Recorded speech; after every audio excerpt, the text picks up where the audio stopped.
Alrighty, I'm about ready to get rolling. Let's switch over to the gaming tab and we'll begin. Hey everyone, this is AIM, former Demon Duke, and here today to venture back to my favorite world in all of literature fiction, Umineko.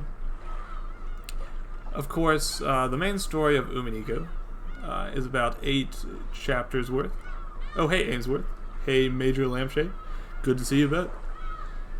But yeah, the main story of Umineko, part of the When They Cry series, Ryukishio 7 and all that, is 8 chapters long. It's extremely large, and I'm not going to read it all on stream, because I've already read it like 1.8 times.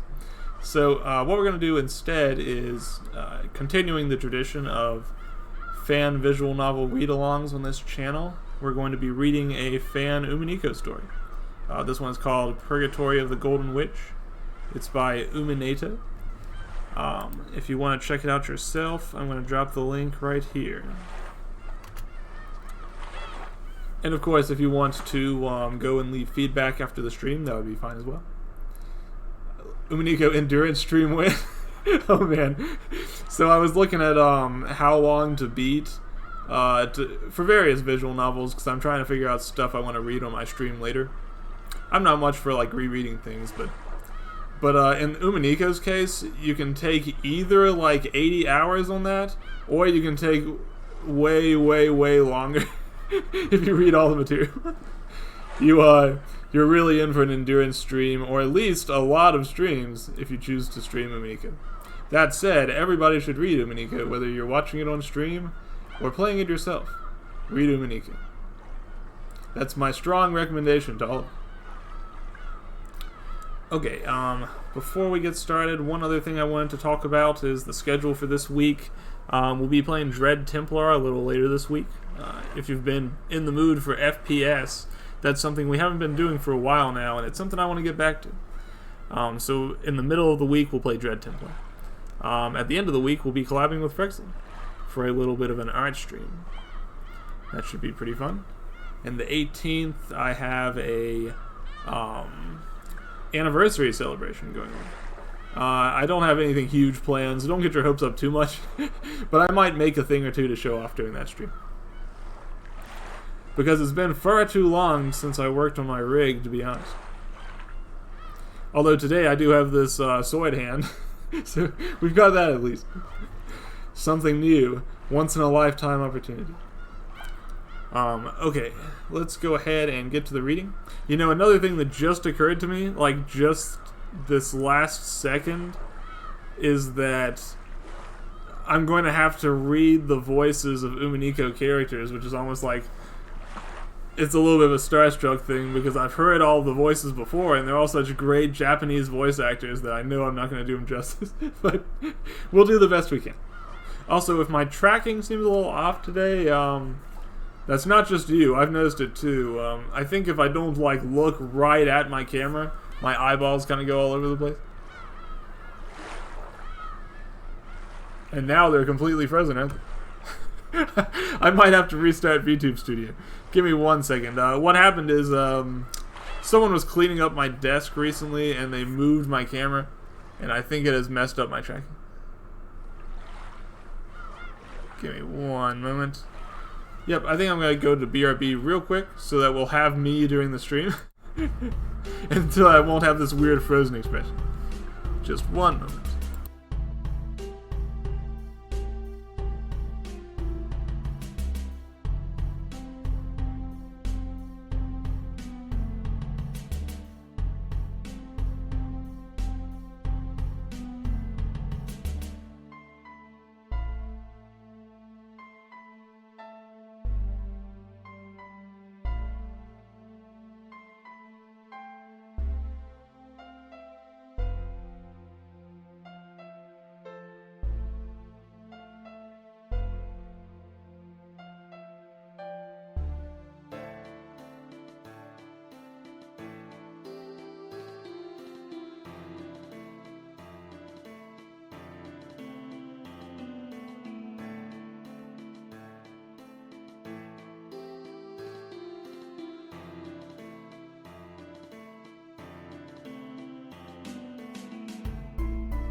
Okay, this isn't going to be perfect, but at least I've got tracking again.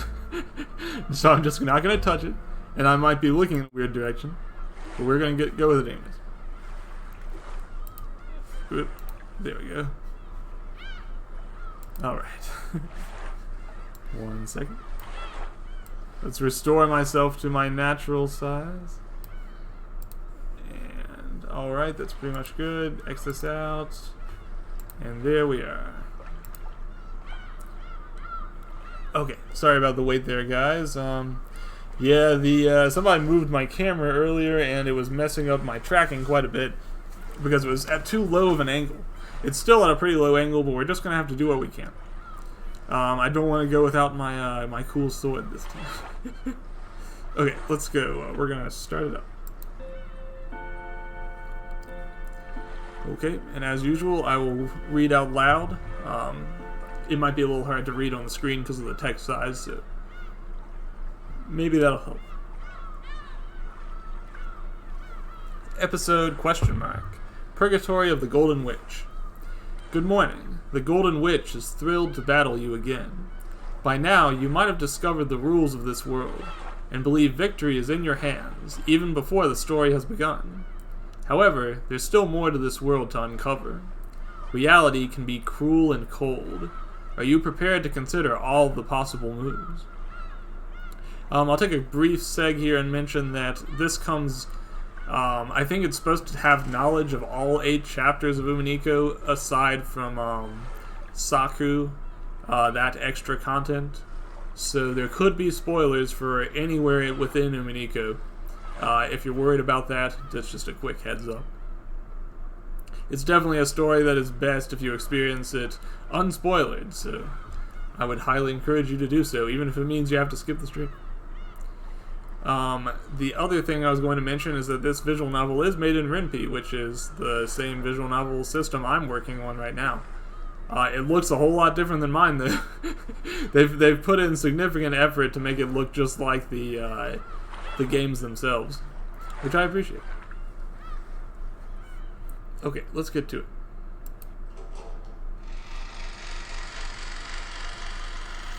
Classic Umineko sound effects and graphics.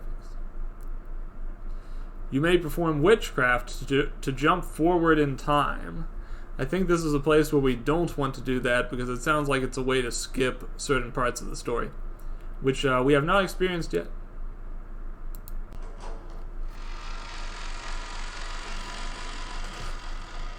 Let's see what we get. Ooh, if you've never experienced the Umineko soundtrack before, this will be a treat. One of my favorite soundtracks of all time. A warm, early afternoon wind blew over a small flower garden. The flowers from the previous spring had already started withering, so before long, it would become too hot to sit outside and enjoy the weather. The garden was the backyard of a mansion in a small, unknown town by the ocean. Connected to the mansion was a small balcony to watch over the scenery.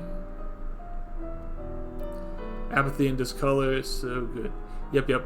Oh man, it's hard for me to even pick a favorite. I love Corruption. I love The Great Detective Knows. I mean, there's just so many good tracks all throughout the series. Fishy Aroma. You could go on and on. Let's see,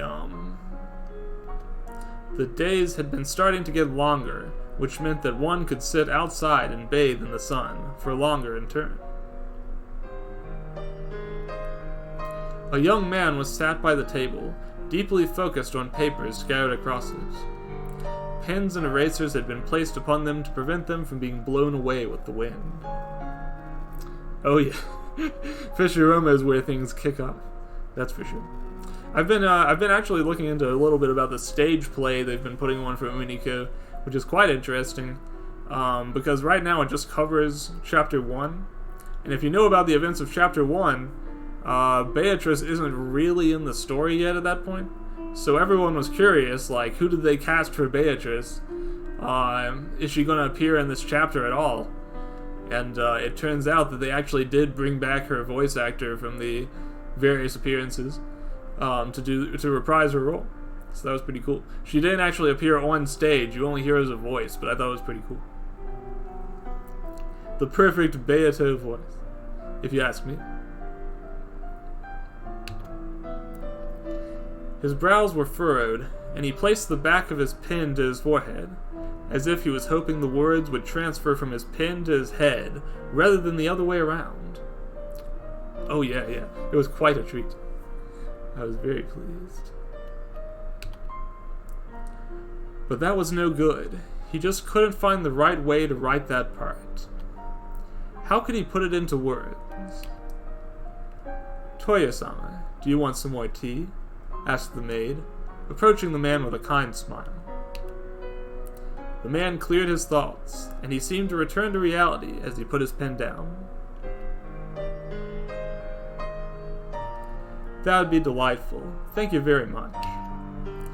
The servant seemed satisfied with the man's response, and she took the empty cup next to him with a polite gesture. Perhaps it was a sign that he should take a break. Hachijo Toya, that was his name. At this point, it was no longer an unfamiliar name to him, and being addressed as it by others had started to feel natural. It had been a few years since he'd begun going by this name, after all. Hachijo Toya. If you heard that little ringing noise just now, traditionally in Umineko stories, that would mean we got some new clues on the Paul's screen. I wonder if that's what it means here. Indeed. You can see we've got a little bit of a web to fill out, and right now it shows just Toya Hachijo. A man that lost the memories of his past in a car accident and was born anew. He was saved by Hachijo Ikuko, and now lives with her, sharing both her lifestyle and interest in mystery novels. In his attempts to seek the truth of Rakanjima, he became a popular author, publishing various forgeries under different names and identities.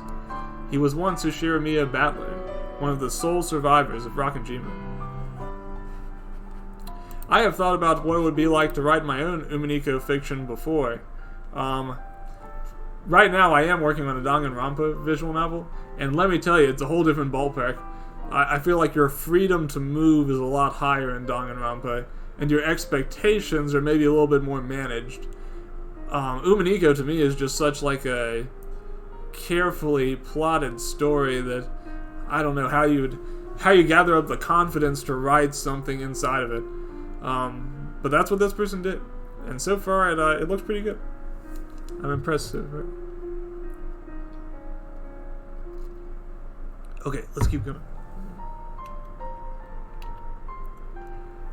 That was the name that was given to him that day. He'd woken up one day without any memories of his past. He'd been saved by a woman named Hachijo Ikuko. She'd found him on a highway after he'd been hit by a car. If it wasn't for her, he would have been long dead. However, despite surviving that day, he wasn't able to remember where he came from, anyone he knew, or even his own name. All he knew was that he was 18 years old. It was for this reason that he'd taken the name Toya. Equipped with such little knowledge about himself, the man with no memories had begun his life as Hachijo Toya. For a time, his only concern had been his missing memories, which had tormented him with headaches each time he tried to recall them. He'd already started to accept that the memories of the real him would never return. Let's see, Umineko suffers from tightly knit story syndrome. Adding to it increases the ability to... Oh yeah, I see what you mean. For sure. Yeah, it's funny. I guess a little bit like the terms they use in Umineko themselves. Adding more and more details is almost like weaving a web over it. It becomes like less and less filled with holes, and thus there is less and less room to maneuver within there. So yeah, I definitely agree with you there. I do think it's still an interesting thing to write within, and they almost seem to have even accounted for the possibility of fan stories with the whole idea of the message bottles and all the forgeries and everything. Like, maybe Ryukishio 7 was looking forward a little bit and thinking, if people wanted to write their own Umineko mysteries, this would be a great way to allow them to do it. And it would also give Ryukishio 7 his own way to sort of add some more to it if he wanted to. Although it's so huge already. But I'm always up for more. Alright, to him, living a quiet, calm life with Ikako was more than enough. The popularity of their first mystery novel had been rising around that time as well.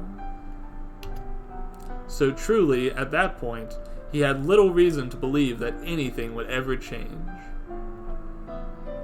But he'd been wrong. He didn't know if it was good luck or a spell of misfortune, but he'd remembered. Hachijo Toya was once a man named Ushiramiya Battler. He'd been one of the only survivors of the infamous Rakanjima incident.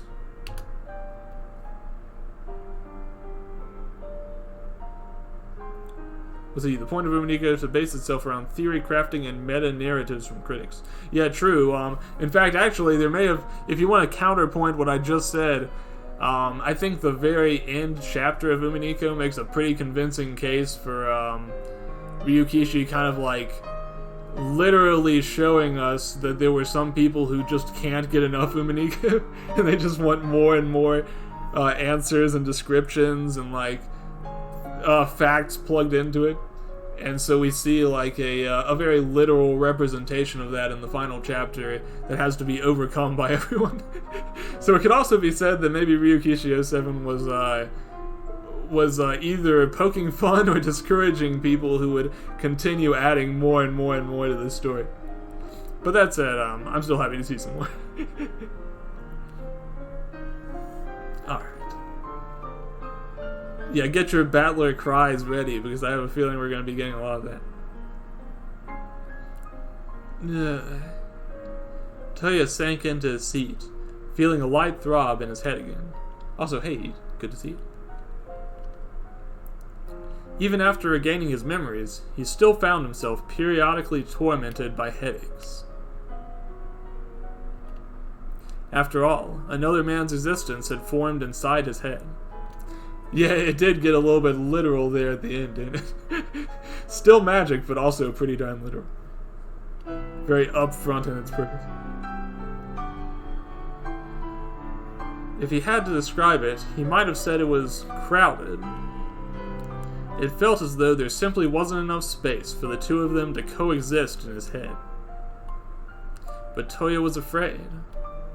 He was deeply afraid that, one day, Toya would go to sleep and never wake up, and that in his place, the person who would be Ushiramiya Battler.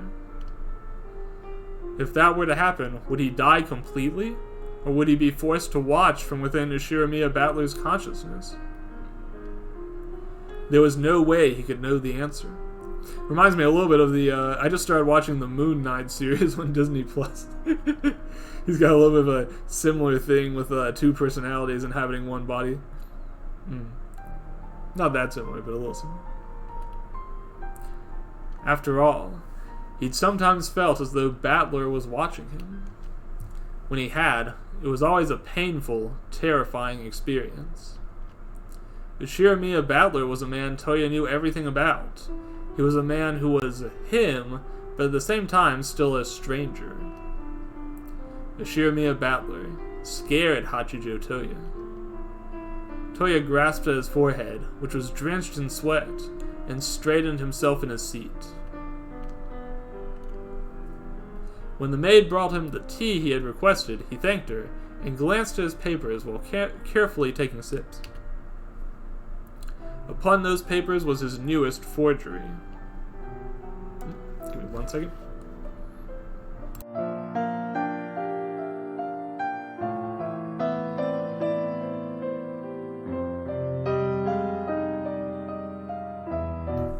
Sorry about that. Had a big sneeze. I did not want to subject everyone to that. Alright, let's see if we can keep going.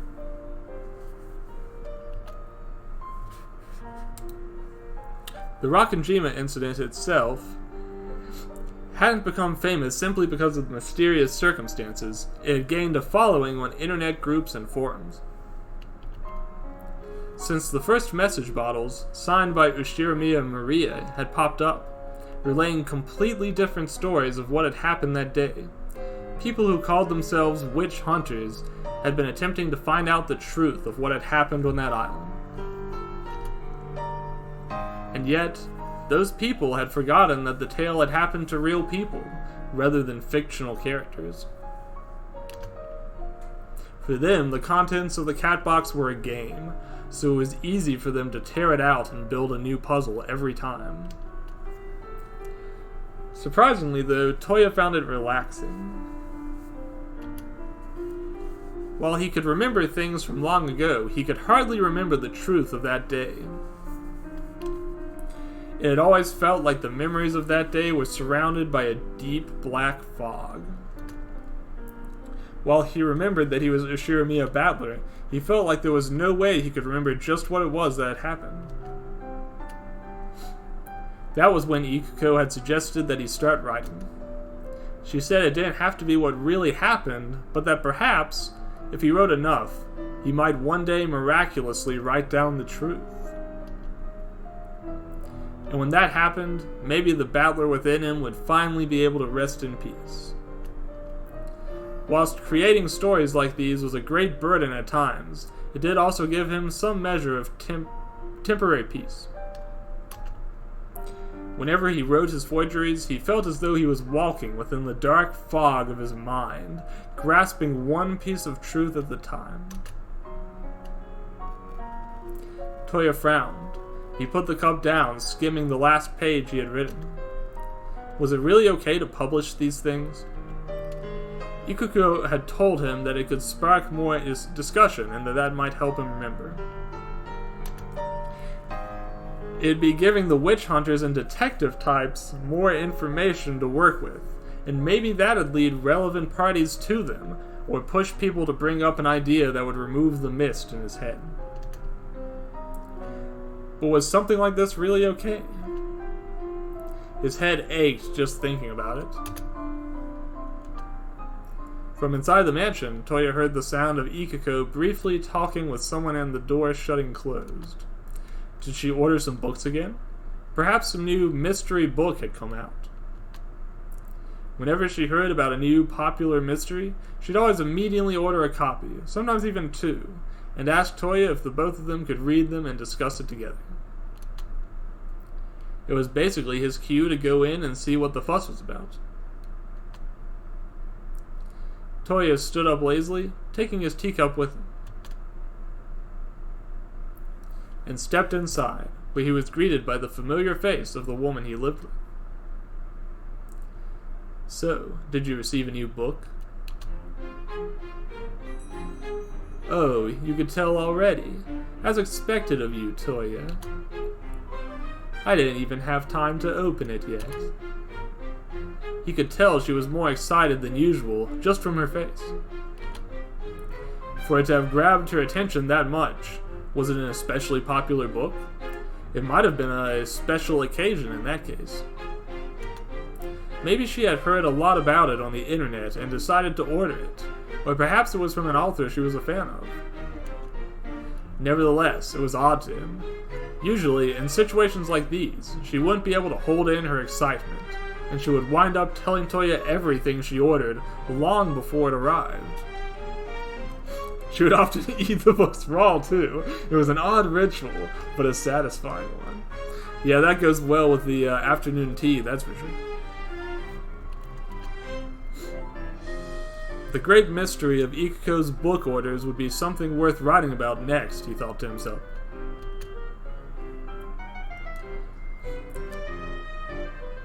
How's your forgery progressing? Did you make any headway on that part you asked me about this morning? Not yet. I was hoping we could think about it together later, actually. I have the structure of the scene down, but I can't figure out how to put it into words. Ooh, what a surprise. Normally, you're the one who goes, ka-ching, I have the perfect idea. I guess even someone like you would be bound to get writer's block every once in a while. You flatter me too much, Ikuko. Ikuko knelt down to pet her cat, Burn. She seemed to be interested in Ikuko's package. That cat was always acting weird. However, considering the eccentricities of its owners, it only made sense that weird masters would own weird cats. It was just something Toya had gotten used to since he'd arrived there. Even Burn, over time, had gotten used to him. Initially, she seemed to struggle to accept the new person in her home, but nowadays she'd sit on Toya's lap and occasionally let him pet her.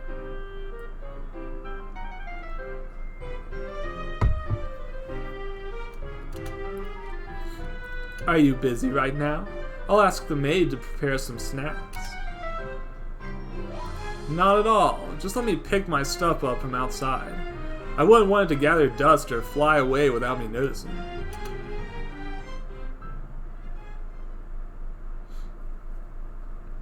So, what's this book about? Ikuko, who had finally settled down on the couch, passed her hand over the package. It's a forgery. A forgery? That's right. You know, I'm not the type to get us to read a forgery like this. Normally, I'd just find a summary online to see what discussions they bring to the table. Frankly, most of them aren't worth us skimming through. But this one has been getting rather popular lately. In fact, some are even saying it's a forgery written by Hachijo Toya themselves. By me. It sparked a lot of theories about whether it's a real message bottle, a forgery by Hachijo Toya, or a new writer altogether who has managed to capture the same feeling of those previous forgeries. Some compare elements of it to our past works, and claim it's just a rookie doing a good job writing a new tale based on it. Others believe it's all parts of the game Hachijo Toya plays with their readers. Part of the game? Toya went quiet, but Ikuko continued. In fact, the author seems to claim their mystery is an authentic article, found from a message in a bottle. I'm certain it's a fraud, though. Hachijo's favorite website, SparkNotes. That's right. She spends a lot of time on AO3, that kind of stuff. I'm sure. A fraud? What makes you say that? It's obvious. I gave some of the discussions about it a light skim, and it seems like it features a new character. A new character. Correct. Do you remember the Eternal Maid 2? The forgotten incident of the people who drowned on the same day as the Rakanjima incident? Of course you remember.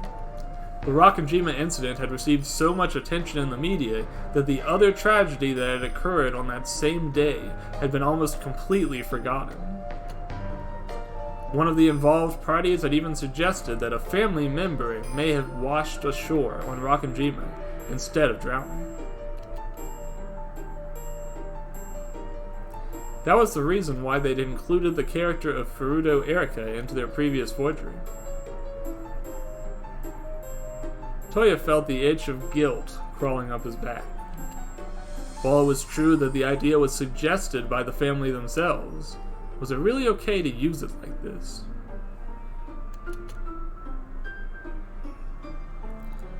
Apparently, that girl had an older brother. Ikuko continued, causing Toya's attention to shift back to her. I did some research. He went missing at the same time as his sister, and was likely with her on the ship. Curiously enough, he was 19 years old. 19 years old. The new character, Nito, she's just Vito, but very particular about cleaning. I wonder. But Vito wouldn't have any cleaning experience. I think you're way off base on that. You see what I'm getting at, right? I think our forgery writer thought it was more thrilling to bring him into play compared to what we did. But going as far as to claim they're the real deal, doesn't that make you want to tackle this challenge, Toya? Ikuko's face was plastered in a victorious smile, and she finally removed the cover from the book.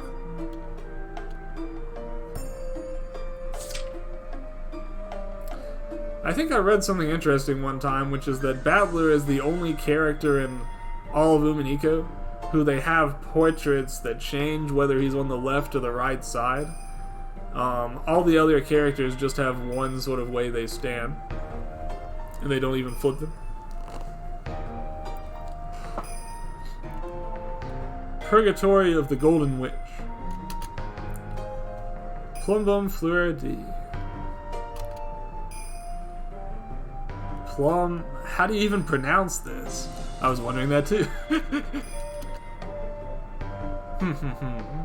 English was never your strong suit, was it?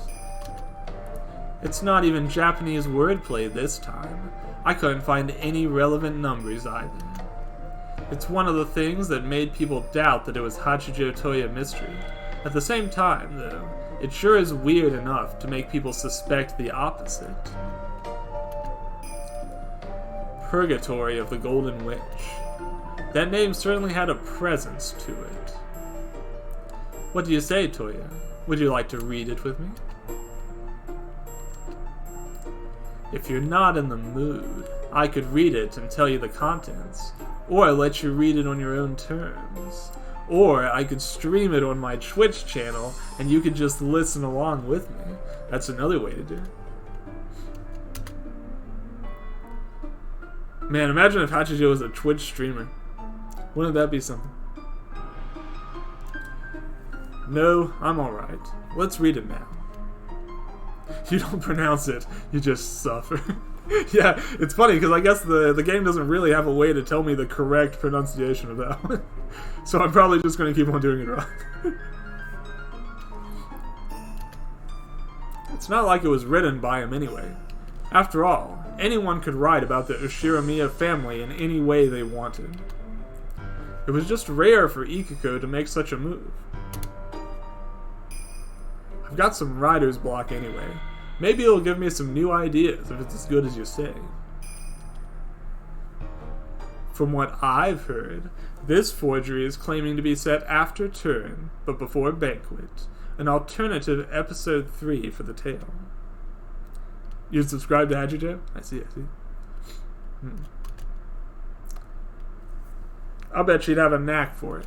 It seems like it's right in her wheelhouse. An alternative? That's unusual.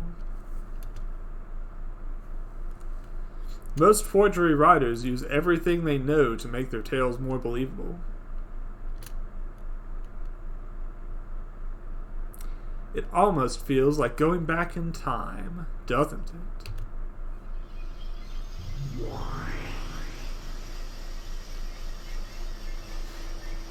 Yeah, Hachijo is all Uminiko's fans Oshi, I suppose.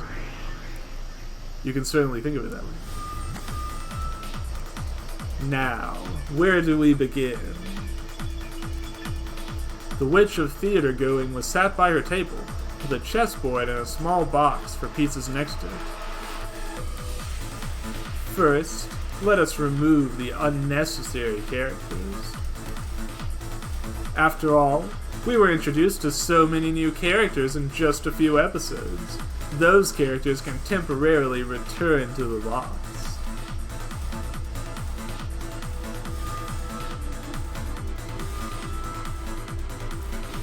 Man, all of these characters were after episode 3? No, that's not right. Virgilia and Ranave were definitely around there. Huh. But maybe there's just no place for them in this story. Yes, Erica be gone. Cast aside once again. How unfortunate. She's a very good piece. It is a shame that some pieces have to be removed from the board, but for the sake of entertainment, some actors must be replaced. After all, a show with repeating actors, as interesting as it would not be as thrilling without new characters to add a different flavor. Let's see, since Ava Beatrice disappeared, I think it's excluding characters introduced in the non-alternate version of 3. I see. Was Virgilia introduced in 3? I guess she was, wasn't she? For some reason I was thinking 2, but maybe I was off there. Yeah, it must have been 3, because Beato wasn't even around until 2, and then 3 was kind of the inversion of Beato's character for the North Wind, South Sun thing, or whatever it's called. Okay. Even the finest wine can become dull if you drink it for too long. The noise of the chess pieces moving echoed in the mystical space the Grand Witch inhabited. Speaking of noise, you're gonna have to give me 1 second. I'm having a slight issue. The music is just a bit too loud for me to speak over with my set. So what I'm gonna do to make it up to you guys, because I know you want to listen to some Unica music, I'm gonna turn down the music volume on this, but I'll turn up the audio capture a little bit.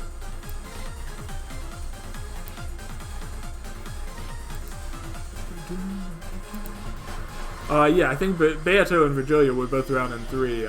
I think I was getting my chapters mixed up a little bit, but yep, they're both in play as of that point.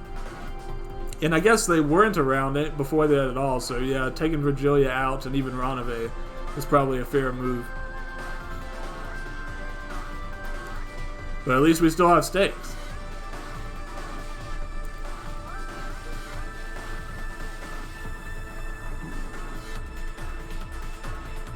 The noise of the chess pieces moving echoed in the mystical space the Grand Witch inhabited. First was the noise of the pieces being put to rest in the small box. Sometimes Featherin seemed to linger for a short while over a piece, as though she felt sorry for them. What would be crueler for a piece? To be used and then die to make the tale interesting, or to never exist at all? Of course, the answer was the latter. After all, a piece who has lived and died can leave behind people to mourn them. There are people left to miss them, or to hope for their return. However, no one can mourn a character that never appeared in the first place. Rest assured, this is but a temporary arrangement. Your role is not over yet. The witch hummed, as if to herself, as she finished cleaning the board of its extra pieces and adding another one.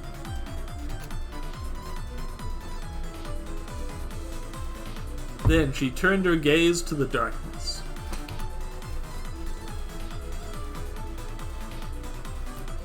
At first, it seemed as though there was nothing there. But of course, that wasn't the case.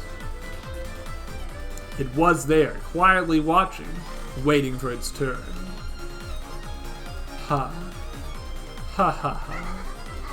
Ha ha ha ha ha. And now we even get an opening CG. I think it's clipped together with some of the new sprites and also some of the other stuff.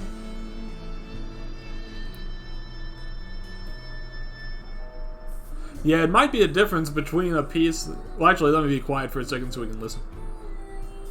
I don't want to talk over.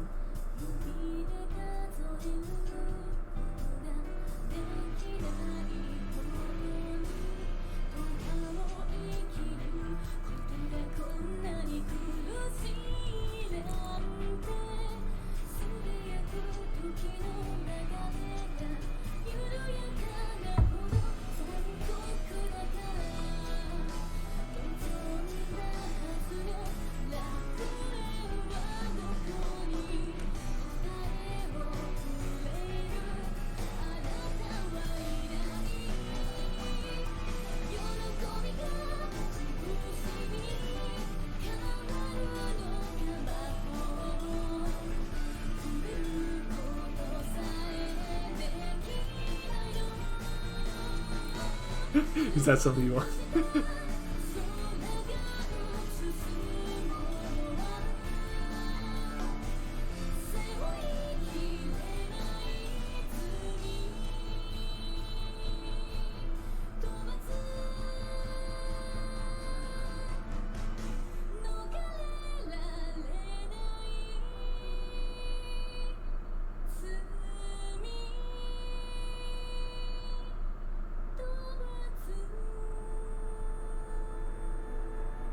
Okay, there we go. A very fancy opening. Very impressive. Yeah, so I guess my thinking about it is there may be a difference between pieces that are relieved to be put away and pieces that have never had a chance to be on the board to begin with. I think that the character we're about to be introduced to may be one of the latter. I think that's what they were sort of foreshadowing with this, with that whole scene. Oh man, I don't know if I can do this way, but I'll try. Lucy, nay, Mammon's pushing in line again. You can't blame me. After all, this is taking forever. I can't help getting bored. You two are acting like it matters. This doesn't look like it's making any progress. What are you talking about, Belfinet? The most important kind of girl is one that can make her way into a man's heart, quite literally. Yeah, ha ha ha. The shrill laughter of the 7 sisters of Purgatory echoed throughout the room. They surrounded a single man who had blood oozing down his shoulder. It seemed like his wounds had been freshly inflicted upon him by the witch's furniture.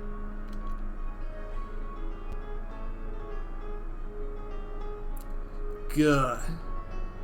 Heh.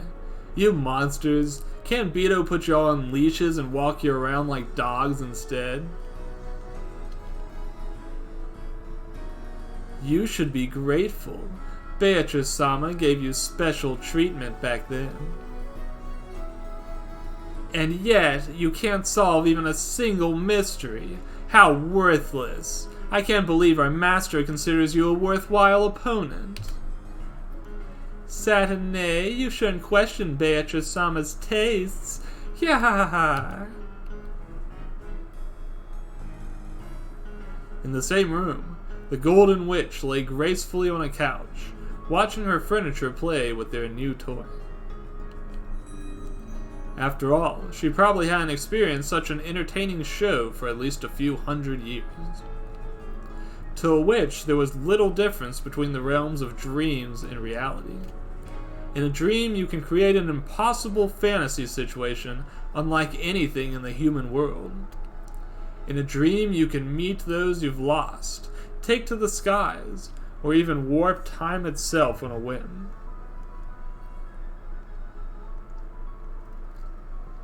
However, for the endless witch, Beatrice, who could create and destroy any fantasy she can imagine with a wave of her hand, dreams were nothing more than another playground.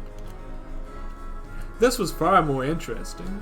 Dreams are limited by what their creators can imagine, so anything beyond that was out of the question. But now there was someone new to keep surprising her. Despite how pathetic he was, despite how painfully expected all his moves were, he was vastly more entertaining than any show she could dream up herself.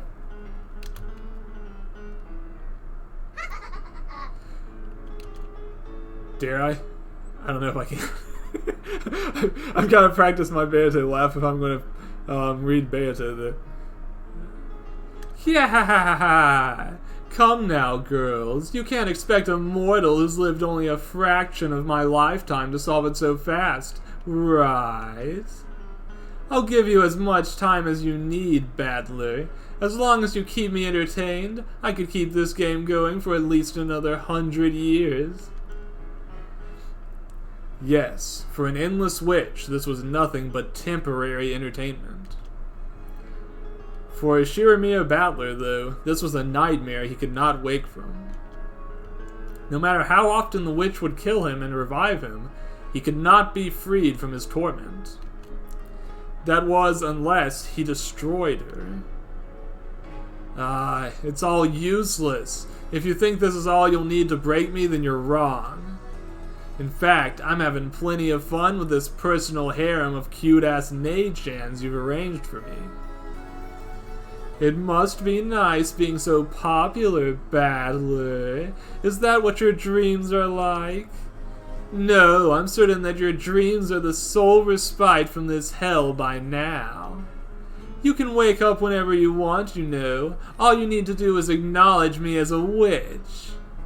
If you do that, I'll make every dream you've ever had a reality. There's nothing my magic can't do. Including, but not limited to, other island-based mystery shows, Lost, Umineko the Animation, and Total Drama Island. It is really strange to me how often Total Drama Island is coming up nowadays. I grew up in a period where it was possible for me to be a big fan of the show, and I was definitely not. But lately, like, I'm really into Danganronpa lately, and there's a huge amount of crossover between Danganronpa fans and Total Drama Island fans, and I'm just, like, completely out of my element whenever everyone talks about it. I do like Lost, though. Well, I like the first half of Lost. I think most people are that way. Thanks for the consideration, but I'm doing just fine. I'll be climbing up and throwing you off of that throne of yours soon enough. Oh, what big talk for the man who hasn't solved any of the mysteries in the previous games. I've killed and revived you more times than you can count, yet still you remain so confident. You truly could keep me entertained for another 100 years. The man on the ground rose from the floor, shaking off the witch's furniture. I'm not here for your entertainment. My only goal is to defeat you.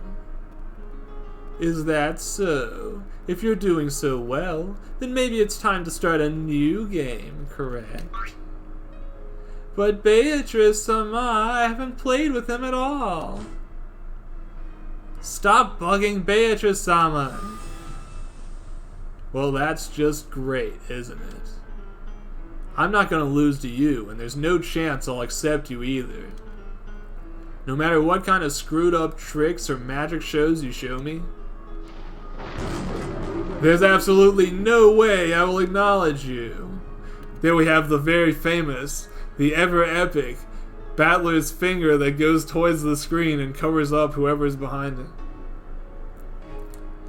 This is his trademark pose.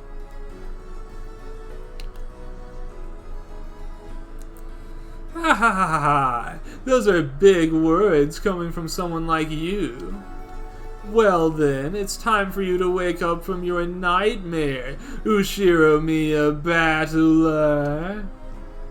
Come, my opponent. I want to see you struggle, cry, and beg to please be forgiven for my arrogance, Beatrice-sama. Ah, that's just amazing. Merely the thought of making you surrender to me again is bringing me excitement. Come, the third game is about to begin. See if you can defeat me this time, Ushiro Miya Battler. Let's see, I've killed you more times than you can count, which admittedly isn't much. If I had a quarter for every time I was killed, I'd have 2 quarters, which isn't a lot, but it's weird that it happened twice. That's just the way Umineko goes, I guess. We're gonna kill Beatrice again and again until we kill her just twice.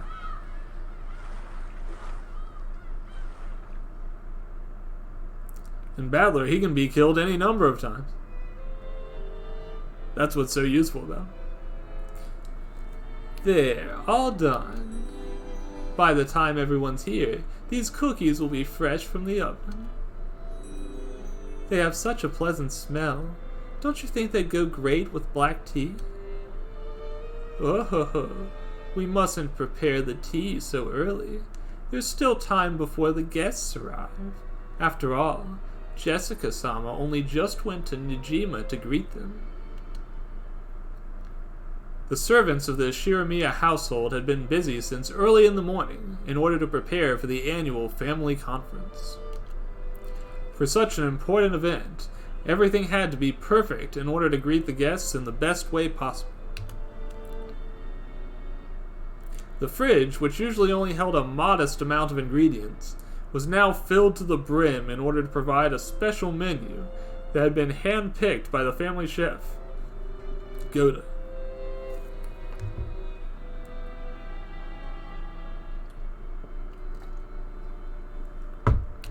Ah yes, Goda, everyone's favorite Umineko character. Even though the sun was out, a cold autumn breeze swept through the bushes. A storm was forecasted for the evening, and the chef wished to be prepared for a scenario where the family needed to stay for longer than planned. Even if the weather were to turn sour, he hoped he could soothe their hearts with a warm meal. Kumasawa, Shannon, and Cannon had been busy since morning, preparing the guest house for the family. You know, this makes me wonder something. Give me one moment. For one thing, I haven't saved in quite some time. For another thing, I wonder if they're using the original writing of the characters or if it's been rewritten. Yeah, I think it's the same writing that was in the original one, because it still says that thing about the family conference is a chance for him to renew his friendship with his cousins after a 6-year gap. Narrator, Shannon didn't care for Goda.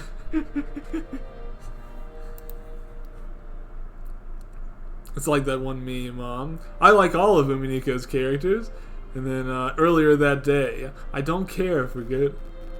Nah, I like Goda. Goda's fine. But yeah, so all the characters that we've seen so far are here, and that most of them are using the same text that we're familiar with. So until we see any new characters, we won't worry about reading those.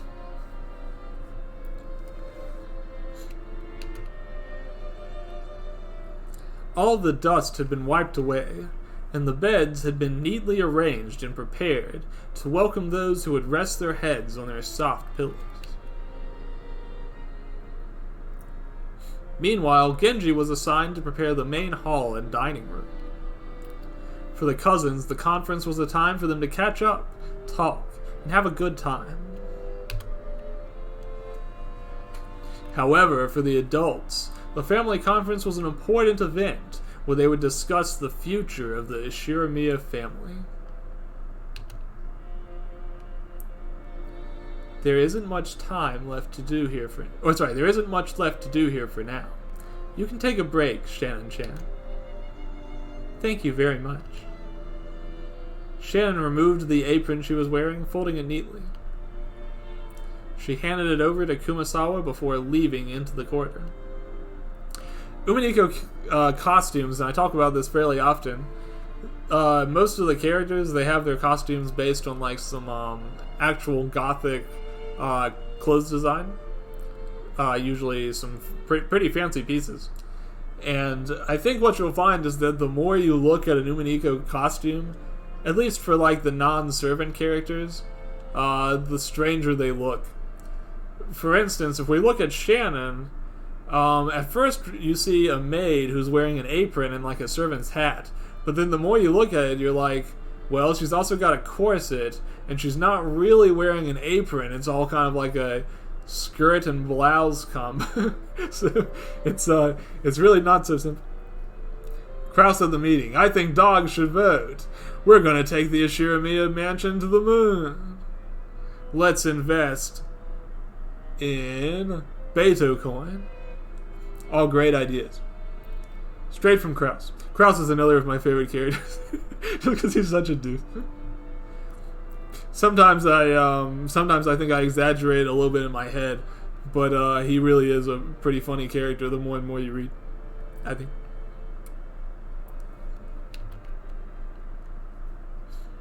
Before she made it very far, though, she spotted Natsuhi by the window.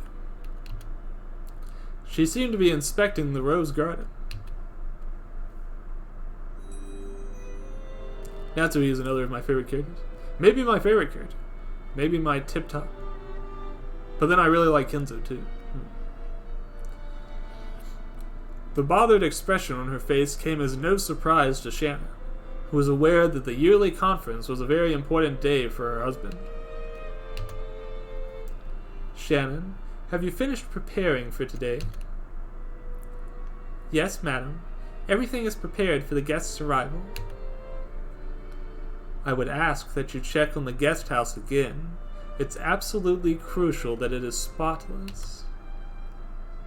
Understood. I will check it right away. Krause is totally based. I guess that's one way of looking at it. He's based on what? You might ask. With a bow, Shannon turned around and made her way to the guest house. Natsui let out a heavy sigh. Her headaches had been harsh the past few days. There was a lot to worry about, and she couldn't allow any mistakes. The rose garden was immaculate, and the sky was beautiful. It was hard to believe that a storm was due.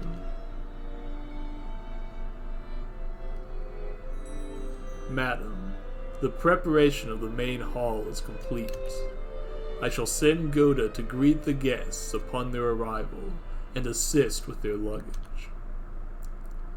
Thank you. How is father? He still refuses to leave his room. I believe he will not be joining us this year. I see. Genji went quiet, as though he was lingering on something. What is it, Genji? While I was arranging your room, I found a letter on the table.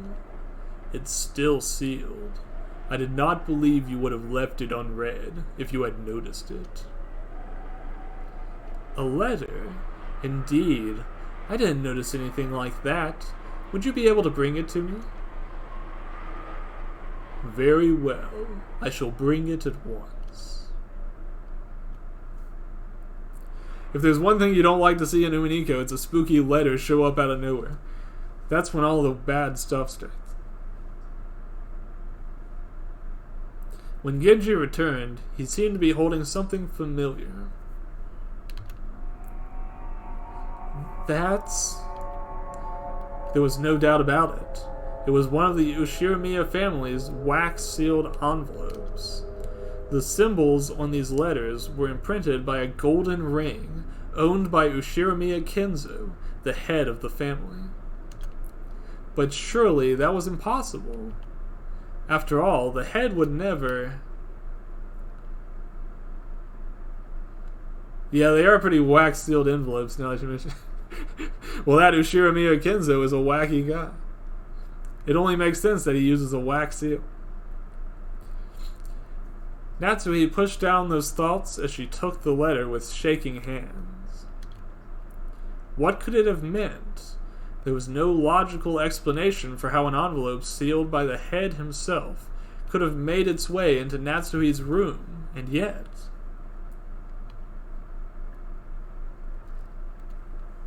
She slowly opened the envelope, unfurling the single paper inside.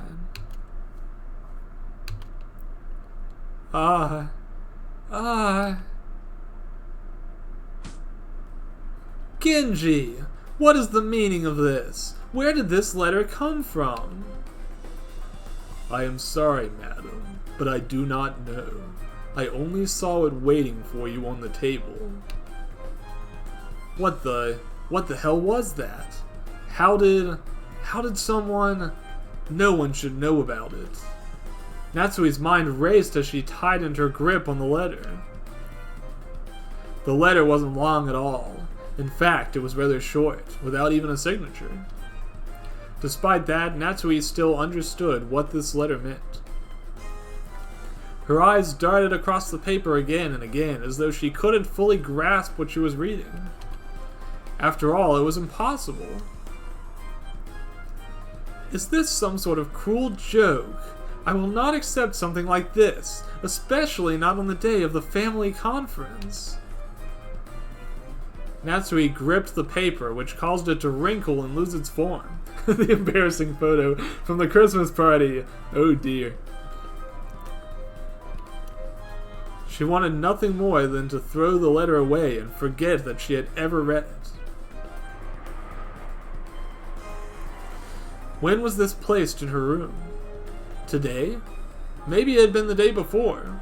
Or before that. Or perhaps had she just not noticed?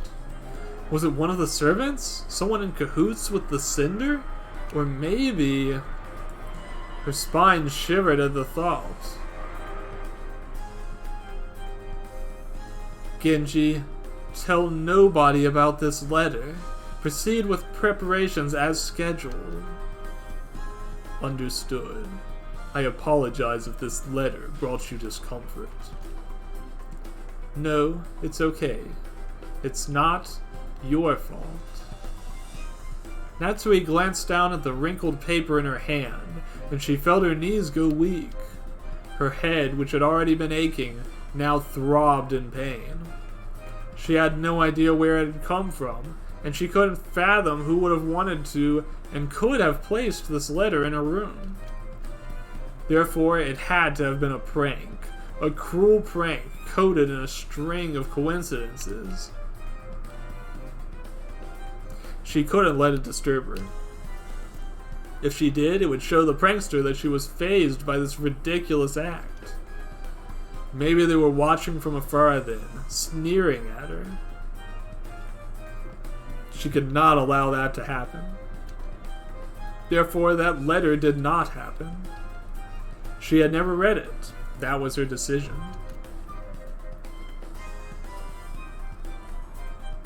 Despite that, she couldn't help but look behind her to make sure she wasn't being followed. Natsui can't get uploaded to TikTok. She can't be added to the cringe compilation. Or it's all over. Her pride in tatters. The internet doesn't forget. She couldn't help but look behind her to make sure she wasn't being followed.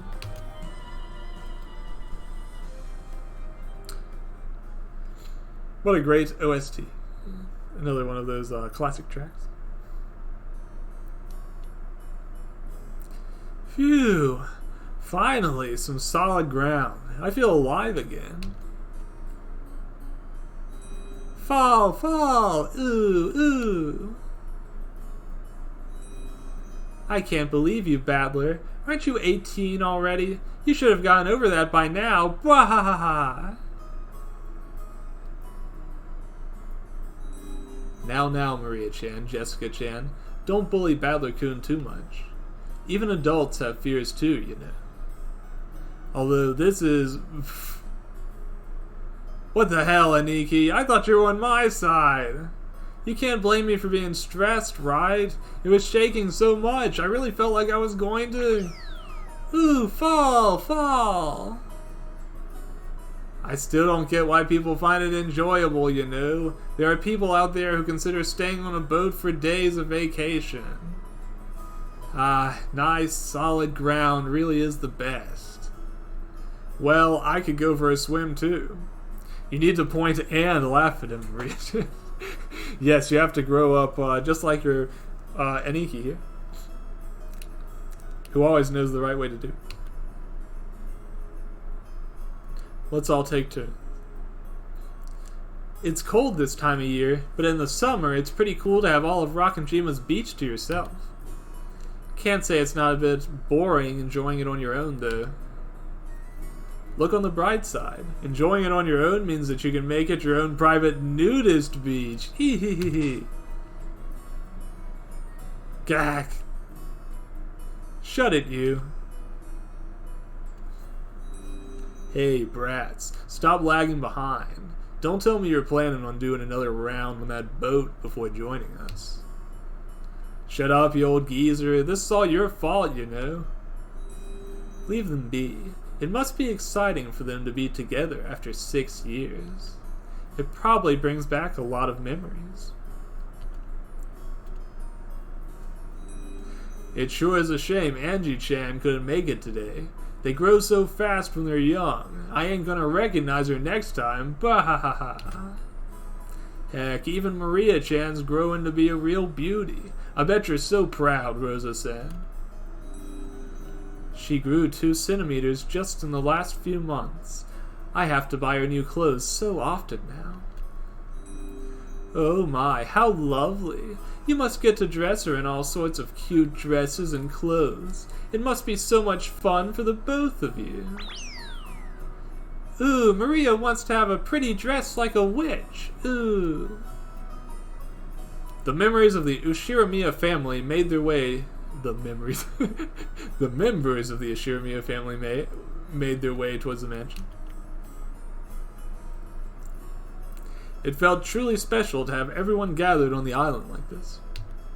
Especially because after 6 years, Ushiramiya Battler had finally made his return to the island.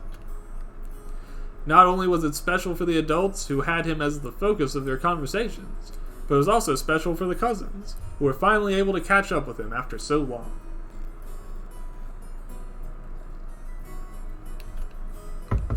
Man, even though it's been 6 years, it feels like nothing's changed at all.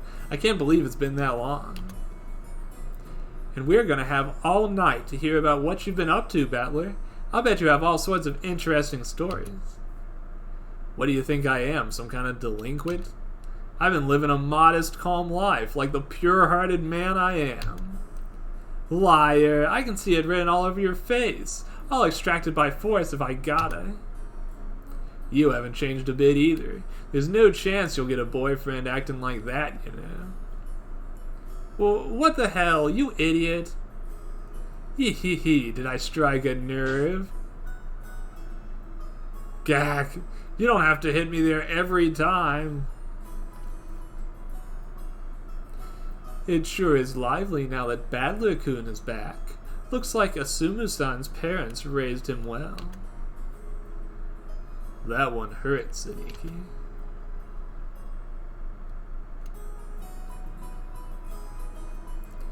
I will be taking your luggage to your rooms. Please, take your time and enjoy the rose garden. Now, if you'll excuse me... Oh man, it's been so long since I've seen Gota's old classic sprite. What a treat. Gota gave a deep bow before leaving with the family's luggage. The sky was clear, and the rose garden was blooming. There really was no better day for the family conference. Ah yes, there's no better day to have the family conference. This day is the perfect day where nothing goes wrong for the family conference. It just doesn't get any better than this. Kinzo-san, it looks like your family has arrived.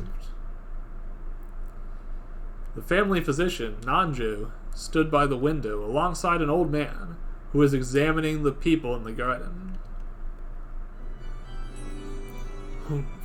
What fools. It's still a miracle that any of them are capable of standing on those legs of theirs.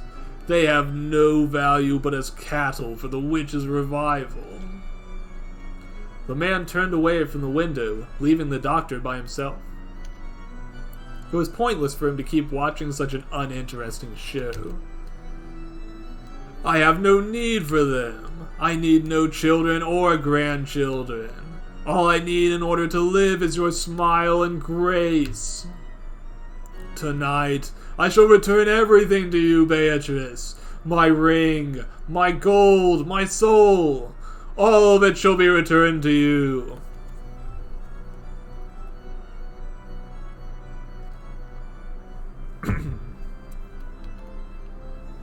My family now belongs to you, so do with them what you please. So Beatrice, I beg of you, before you take my soul, allow me to see you one more time. I do not need anything else. Excuse me. Whoa, Beatrice. The man's scream pierced the heavens as tears flowed down his face. There was no way he could know if the witch had heard him or not. The clock had started ticking, but the door had yet to open. Oh, Beatrice, it is so quiet, so lonely without you. Therefore, I have no need for a life without you. Come, take over this island. Come, wind, rain, storm. Take this island to the realm of demons and witches. Rah! He said the line. That's true, that's true. We were all waiting for it. It's always a crowd pleaser. Ooh, Maria's rose. It was right here, right here. Fine. If you want to keep looking for it, stay there and look for it yourself. Ooh, I'll definitely find it. I'll look for it and I'll find it. It's Maria's rose. It has to be here. It has to be. Hey, Rosa Obasan, don't you think that's a bit much? How can you say that? Do you have any idea how hard it is to raise a child? Don't get involved with issues you know nothing about. Battler-kun, we should head back.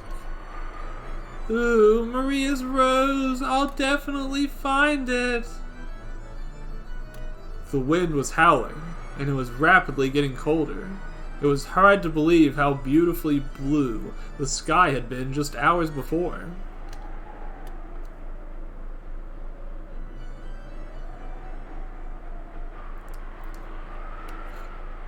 Hold on a sec, guys. I'll be right behind you. Last time when Umanika. Yeah, right now we're getting the super cut of all the events that usually happen at the beginning of Umanika. You can never start a chapter without rehashing them at least a little bit.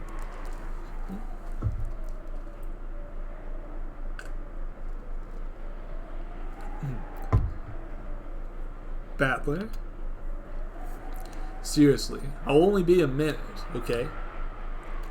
Battler, who'd been returning to the mansion with everyone else, slowed down. He felt wrong leaving Maria how she was. He must have been able to do something. He waited for Rosa to re-enter the building, then turned around and returned to where Maria was. He found her kneeling by some of the roses. That rose really is important to you, huh? Ooh, Battler. Battler squatted next to Maria, staring at the soil before both of them. It was obvious to him. The rose had most likely been blown away in the wind, and there was no way she'd be able to find it again. But he could tell that, for Maria, this was a special rose that she couldn't give up on. Are you going to tell me to give up? Not at all. I'm quite stubborn myself, you know. If someone told me to give up, then they started sending people to try and convince me, well, I'd get even more stubborn, just to prove them wrong. But still, I don't want you to catch a cold, you know. Being stubborn isn't always a good thing. Sometimes you get into trouble because you don't know when to give up. He glanced over at the patch of soil Maria was fixated on, thinking about what he could do. Then he straightened up, removed his jacket, and placed it over Maria's shoulders. Ooh. There. That should keep you warm while you're looking. I can't really stay here with you, but I can at least do this. Don't need it. Beatrice's magic will keep me warm. Well, one more protective charm couldn't hurt, right? Ooh, Battler's coat is a protective charm? That's right. Once you get older, you'll realize a man's jacket can be the best protective charm for a girl. Maria's eyes sparkled. As soon as Battler started speaking her language, she cheered up. Ooh, I believe it. Battler's jacket is a protective charm. Wait, Maria also... She reached into her bag, frantically searching inside it. Maria trying not to tell Battler how weird his jacket is. Ooh, how do you zip it up? Likes it. She reached into her bag, frantically searching inside.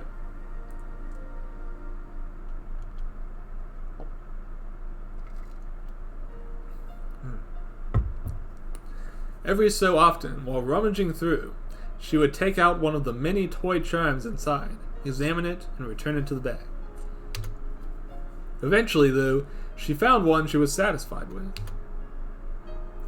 This is also a protective charm. It'll protect Battler from witches. Oh, are you giving it to me? Is this a trade? Hee hee hee. Maria will give you the jacket back later, but you can keep the charm. I'm sure it'll keep Battler safe. Battler examined the charm that Maria gave him. It seemed like a cheap toy you could find in any shop. Thanks, Maria. I'll definitely keep it safe. Then he stood up. Maria was unable to find her heavily noted Bible, which she carried religiously to give Battler. That would be a charm against something, I suppose. Maybe a better charm against Satanism. Maybe give him a little bit more literal protection. Don't overdo it, alright? Ooh, promise. Battler gave Maria a smile, then waved as he returned to the mansion. Surely, once it started raining, she would realize there was no use in return.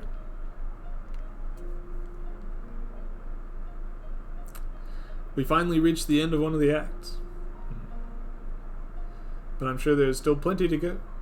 Besides just the regular story parts, there's actually even a tea party and a tea party in the metaverse as well, so there's plenty to read. I'm sure we'll make several streams out of it. The heavy rain that had been called to the island fell from the sky, bringing a gloomy feeling to the rose garden. There was no sign of the blue sky that had greeted the family when they'd arrived. All that remained was a merciless wind that tore away all of the leaves too weak to survive its onslaught. It was as though the weather had waited to give everyone a chance to see the rose garden's beauty right before it took it away. A single girl was stood in the rain, right next to the rose garden. Her eyes were fixed on a single bed of roses, hoping that something would miraculously appear there out of thin air. If she stopped believing, it disappeared, so she had to keep believing. She'd definitely get her rose back. She was now wearing the protective charm Battler had given her over her head, which sheltered her from the rain. After everything he had done for her, she had to come back with a rose. She couldn't disappoint him. Whoops. If she left now, the rose would disappear forever.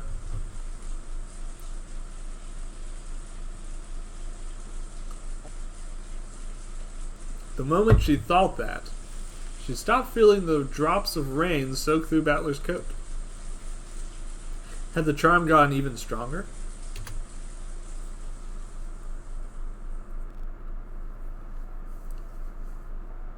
Hello, Maria. It has been a while. An umbrella appeared over Maria's head, and a familiar voice rang out. Maria's eyes, which were previously filled with despair, immediately lit up. Ooh, Beatrice! I knew you'd come eventually. I didn't stop believing. The girl wrapped her arms around the lower part of the witch's dress, taking in her warm presence. Your belief is strong enough to allow me to freely wander the garden at this hour. But what possessed you to come here during this awful weather? Even a witch could catch a cold in rain like this. Maria gave the roses a downcast glance, clutching the jacket draped over her head. Ooh, Maria's rose was definitely here. We marked it with a ribbon and everything, but it's not here. I can't find it. Maria tried and used all of her magic, and even with the protective charm Maria got from Battler, I couldn't find it. Oh, So that grandchild of Kinzo's whose return to this island gave you a protective charm? What an interesting turn of events. Ha ha ha ha. Maybe his anti-magic toxins aren't as strong as I believed. Beatrice approached the roses, waving her hands over them. She closed her eyes and waited for a short while. I do indeed sense a strong presence from this place. It seems that your belief has prevented its soul from fading completely. Searching with your eyes will no longer be enough, but my magic could definitely bring it back. Ooh, really? Thank you, Beatrice. However, as my magic is still weak, I will need you to lend me yours as well. See it as a joint practice between master and student. Maria nodded enthusiastically, closing her eyes as she moved to Beatrice's side. Come, try to remember. What form did you have? It must have been a beautiful form indeed. Maria could feel the warmth of Beatrice's magic. It felt so close, and yet so out of reach. If she opened her eyes, she was sure the magic would disappear. Golden butterflies surrounded both Maria and the witch.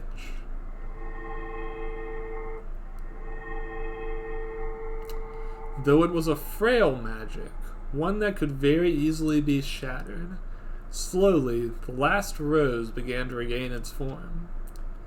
Come back from the world of the unseen, and bless us with your form once again. Beatrice gave a gentle chant, waving her hands to focus her magic on the rose. It was bathed in a glowing light, and then...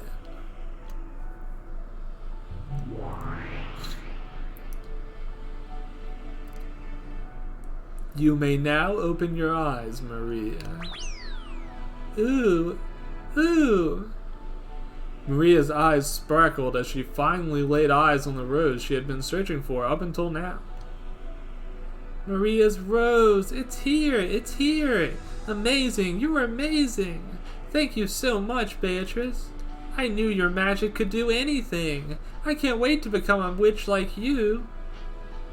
I have no doubt that you can. I too wished to be a witch 1,000 years ago. With enough training, you too can learn the endless magic.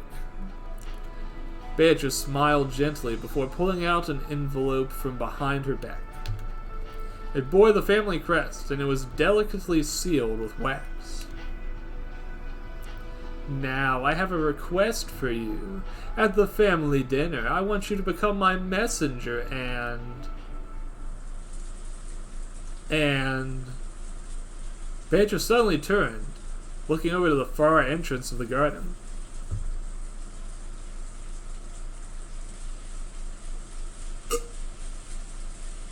Excuse me.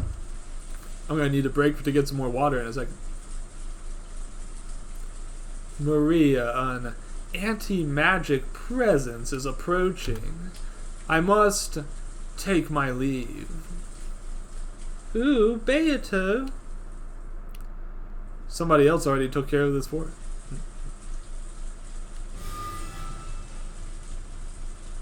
Before Maria... Oh yeah, that's true. There was already a message, wasn't there?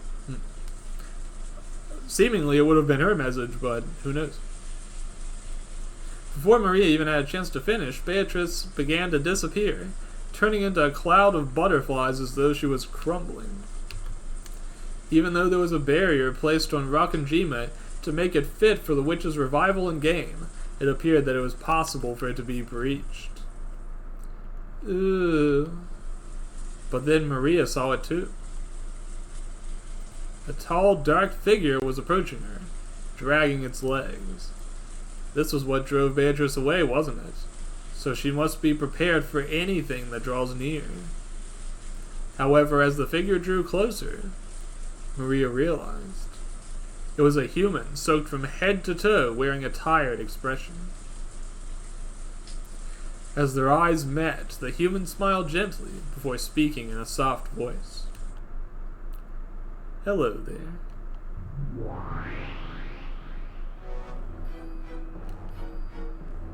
"What's up, Beato? What's with the face?" The witch glared at the board with an irritated expression. She seemed extremely bothered by something.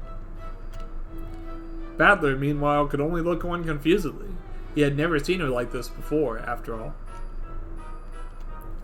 Beato? "I did not place this piece on my board." "The hell? Don't the hell me. That person is not my piece. They were not supposed to appear here." "But what does that even mean? Isn't it your game?"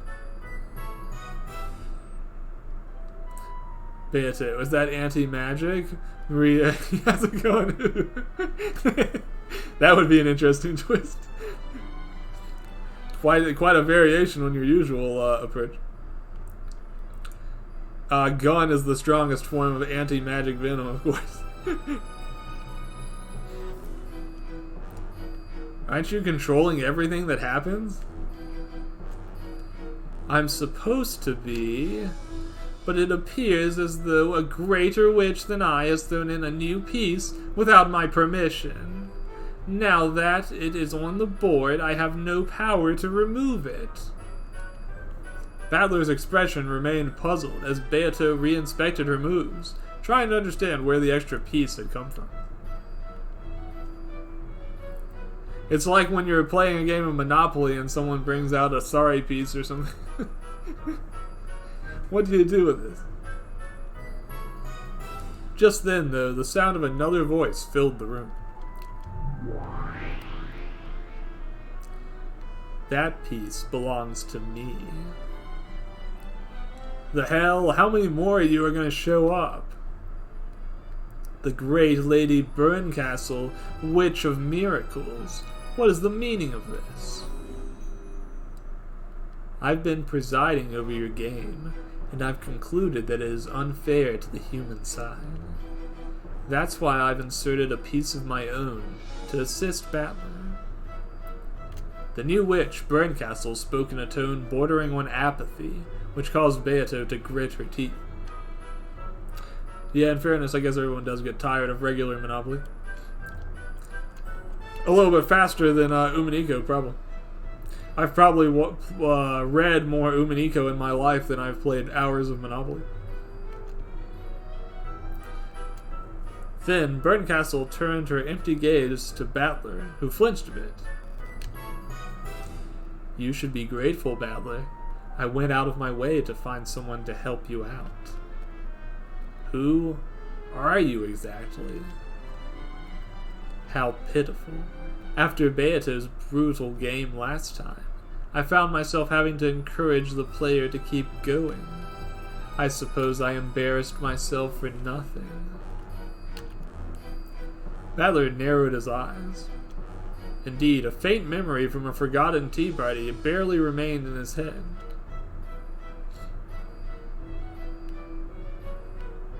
Beatrice's thrashing of him in the previous game was, by every definition, merciless. But he wasn't alone, was he? Monopoly only lasts as long as Umineko if every player refuses to buy land. True. They're all having money problems. One thing's for sure, they all needed a huge sum of money right now. In that way, Monopoly and Umineko aren't so different.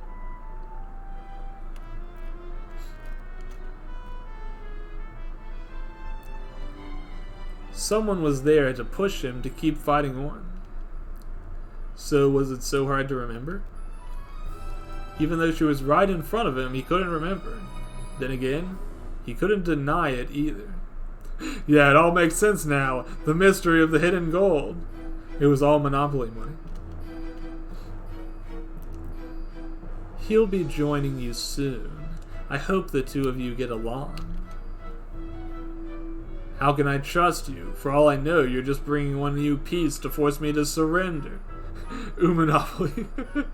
Fund it. Let's get it.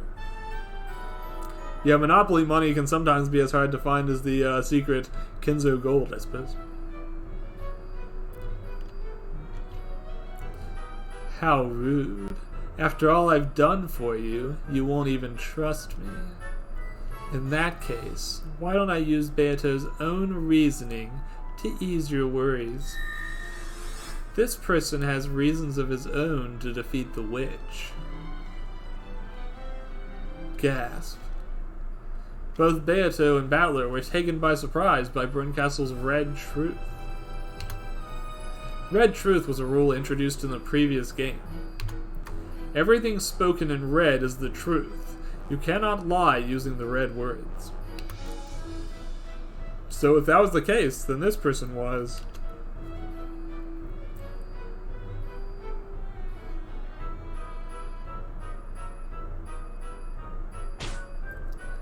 A man has washed ashore from a sunken cruise ship? Indeed. He met Maria-sama at the garden while she was outside, still wearing a life jacket. Right now, Dr. Nanjo is ensuring his safety. Natsui bit her lower lip, unable to hide her mounting stress. She reassured herself, insisting in her head that this must be a string of horrible coincidences. How old does he seem to be? I believe he is in his late teens or early 20s. Once he has recovered, we will likely be able to learn more about him. I see. I apologize if this causes any inconvenience at the conference. We could not have predicted something like this. No, it's all right. It's the duty of the Ushirimiya family to assist those in need. He shall be allowed to stay until the typhoon has passed. Has the rest of the family been informed? Kurao-sama has been informed, and is updating the others about the situation.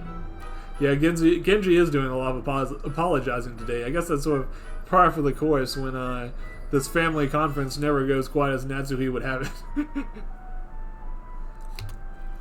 But especially not in this chapter. I understand. I shall join the rest of the family soon. Understood. I shall assist Kanon and Dr. Nanjo with the guest's recovery. Now, if you'll excuse me. You know, it strikes me that we haven't actually seen Kanon yet on this route. We know he's here, but it's just funny that we haven't run into him yet. Genji bowed and left the room, leaving Natsui by herself. As she slumped against the wall, a prayer began to form in her heart. Please, allow the typhoon to end tomorrow. May it end swiftly, so that she does not need to handle this any longer. To Natsui, the sound of the rain felt like the tick of a clock, making time pass slower and slower.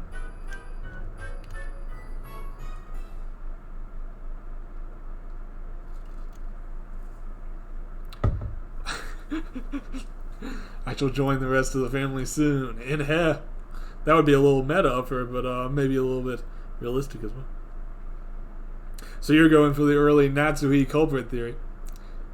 I guess this is being presented as a mystery that we'll be trying to solve as well, so it'll be interesting to see how all the clues come together and if we can find any way for the human side to have done whatever is about to occur.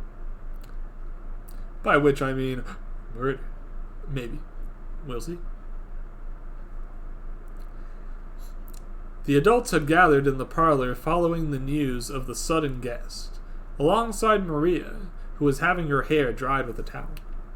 You call it now. Maria did. I see. The Maria culprit theory. Well, I'm going to fall back on the always reliable go-to culprit theory. It never fails me. It explains everything from A to Z. If he could make it all the way to the garden, then he's probably relatively unharmed, right?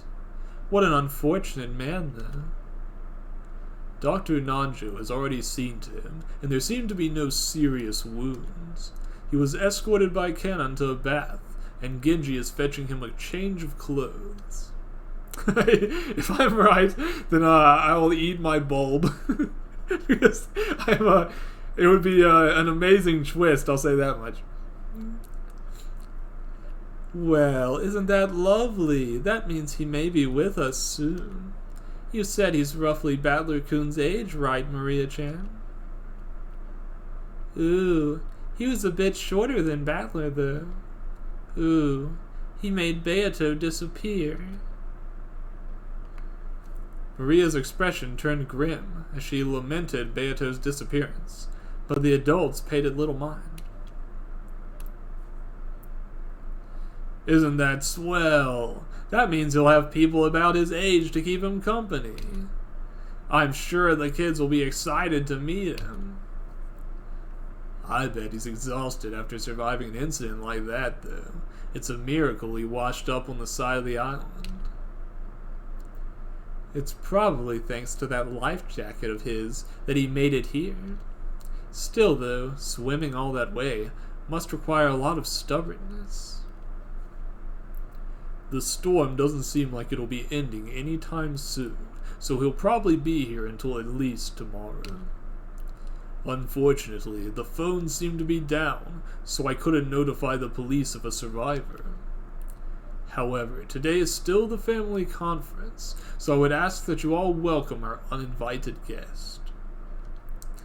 Wait, I said be gone, Erica.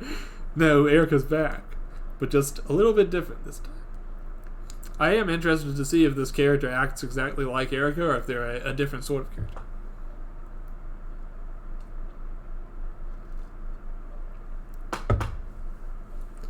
That goes without saying, Cross-san. The kid's already been through plenty. As the adults continued their conversation, the door suddenly opened. The people in the room jumped as they thought the guest is there, just to be greeted by Nanjo.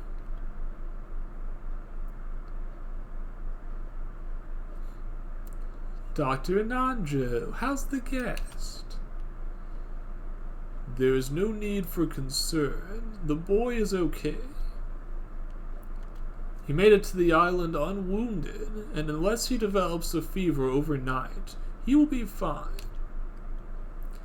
There was a collective sigh of relief from the adults, who calmed down a bit with Nanjo's revelation. Meanwhile, Goda, who had been listening in intently, poured some tea, serving it to the table. Why not relax with some tea until the guest arrives? Oh, I should call the kids over so they can greet him. I bet he'll be less overwhelming if there's some people I bet it'll be less overwhelming if there's some people his age as well. I've diagnosed him with a serious case of party crashing. Yes, I suppose you're right. He can't make the party any gloomier than it already was, though, right? Let's turn this social faux pas into social yeehaw. That's what I always say. While Ava called the guest house, Natsui entered the room. Unlike the other adults, who seemed at ease, Natsui still seemed bothered. Ah, Natsui. Excellent timing. We were preparing to greet our new guest. Nanjo informed us of his well-being, so he should be arriving soon. I see. That is good to hear.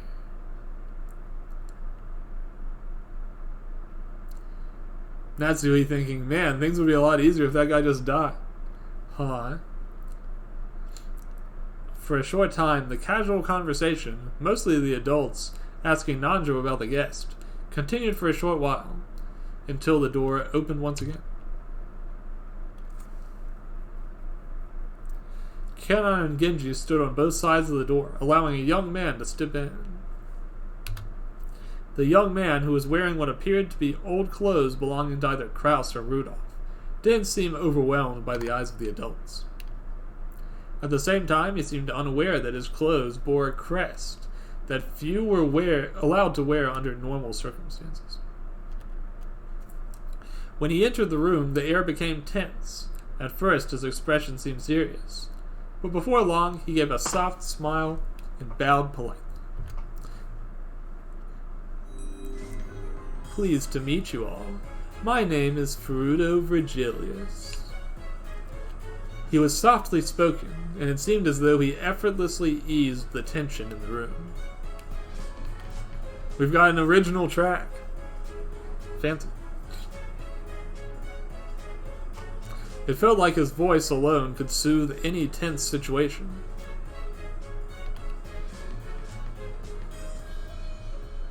Furuto-sama, allow me to introduce you. This is Ushiramiya Kraus, the representative of the Ushiramiya family head.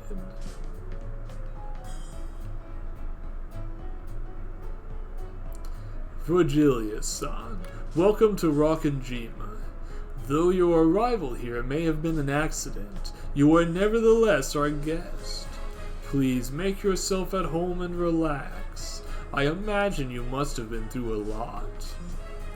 We have Erika Furuto at home. The Erika Furuto at home. I was thinking about something. There's a couple interesting stories about Virgilius. He's not a character that's exactly pulled from nowhere. There were some early designs of Furuto Erika that actually have this male appearance. And so you get the idea that it was a considered direction they thought about going. This type of character. This appearance that he has is actually pulled straight from those designs. But he never actually appeared in the course of those regulated chapters. Although I think maybe, I want to say maybe there was a, I don't know. I'll look it up a little bit more and be ready to talk about it next time. But I do know that Erika ended up replacing him in that role. And yet he ended up with a bit of a fan following regardless, just because his appearance is so striking. Yeah, I thought so. It was pretty interesting stuff.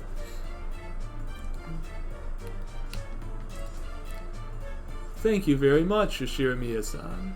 I am grateful for the warm treatment and greetings. My apologies if being here is an inconvenience. Most of the people in the mansion are from the Ushiramiya family, so feel free to call us by our first names. You can call me Rudolph.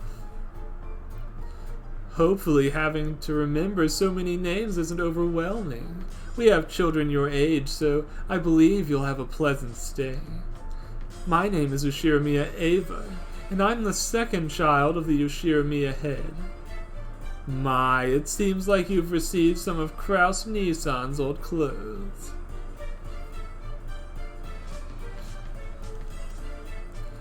Some people in this room would do a lot to wear that crest on your collar, you know. As she said that, Ava shot Natsuhi a nasty look. I'm always here for Ava versus Natsuhi catfighting. Natsuhi only gave her a slight glare in return. Before Virgilius had a chance to reply, the sound of footsteps running through the corridor could be heard, and the cousins entered the room.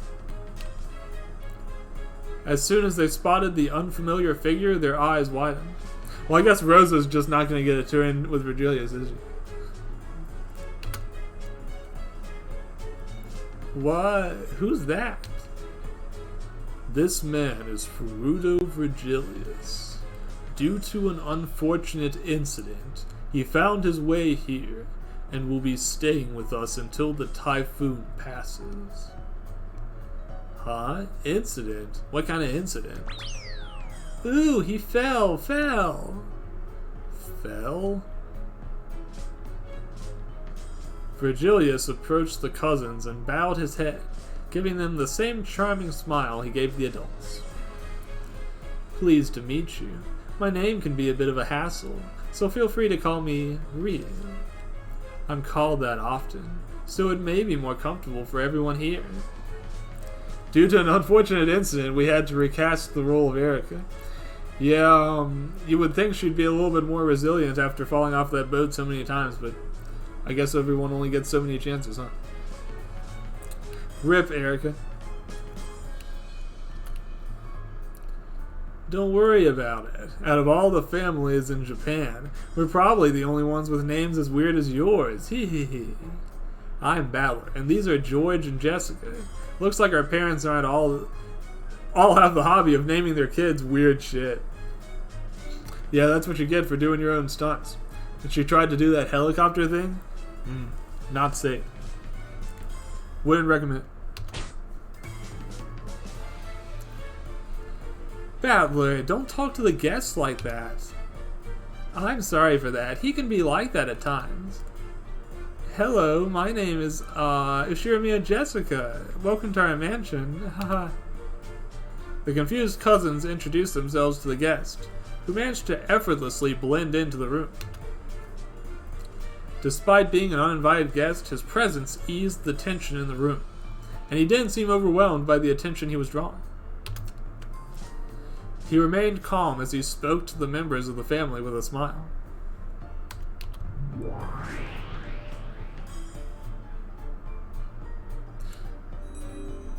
Battler's son, was it?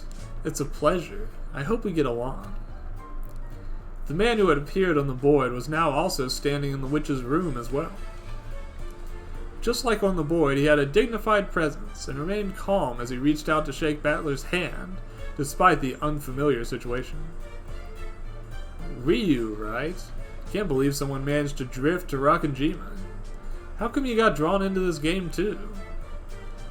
I guess I became the peaceable witch before I even drifted here.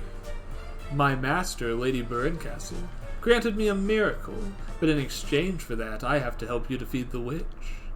In that sense, our objectives are alike. How so? Virgilius' eyes glinted with determination, and the smile on his face widened.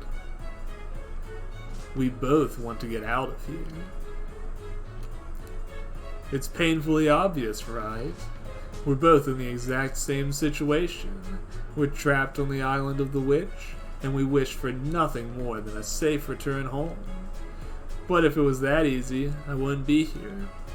In order for me to survive, the witch must be defeated, and I'll do anything to win. Ha ha ha ha! Yeah ha ha ha ha! I see, I get it now, so this is Lady Burncastle's latest piece. I guess the best motivator these days is the promise of a reward, right? Yeah! I see, so you're the great witch Beatrice. I must admit, I was convinced you would be more refined and elegant, but your laughter is rather garish. We may be on opposing sides, but I hope we can get along until you are forced to submit. It's a pleasure, Beatrice, son. What was that? The witch, who had been amused until then, was caught off guard by the man's words. Instead of her, the one laughing was Battler. Hee hee hee. I think I like you, Ryu. I can't believe you got Beato riled up so quickly. I think we'll get along just fine. Ha ha ha! Your face is priceless, Beato. Big kahunas on this one. That's right. Some big brass balls on this guy. Ah, as if one wasn't enough, now I have two arrogant men to force into submission. You know, the more confident they are, the more joy their pathetic struggles bring me. I think I like you too, Virgilius. I can't wait to see what your tear-stained face looks like. It's useless. It's all useless. This isn't just my fight anymore, Beato. Things aren't in your favor anymore, so you're bluffing with that big grin of yours. I'd like to take a moment to point something out. I was suddenly thinking, like, wow, this is sort of like a Sonic and Knuckles and Tails thing, or Sonic and Tails and Knuckles thing going on here. And then I realized Battler and Virgilius and Beato have the exact same hair colors as Sonic, Knuckles, and Tails. The roles don't match at all, but the colors, you have to admit, are rather evocative.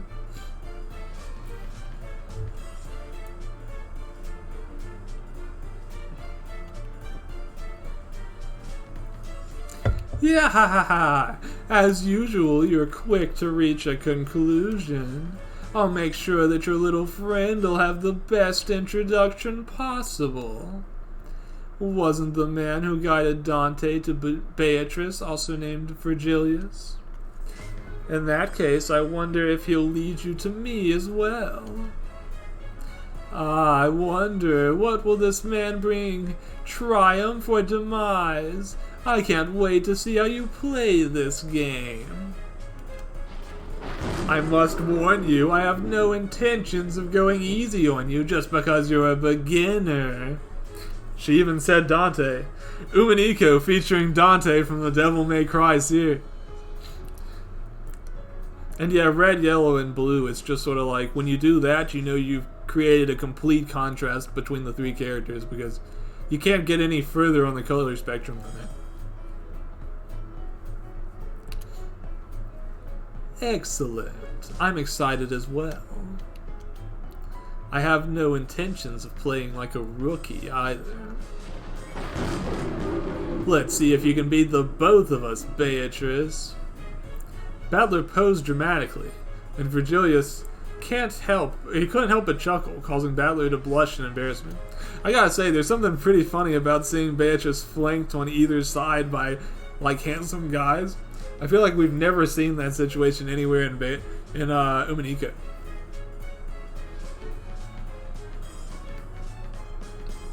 It's just kind of a weird scene.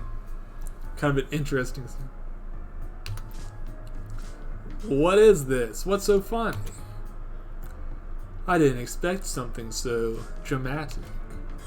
In that case, allow me to join you. Virgilius moved to stand beside Battler and pointed as well, despite the wide, almost childish grin on his face. His style was far more refined than Battler's.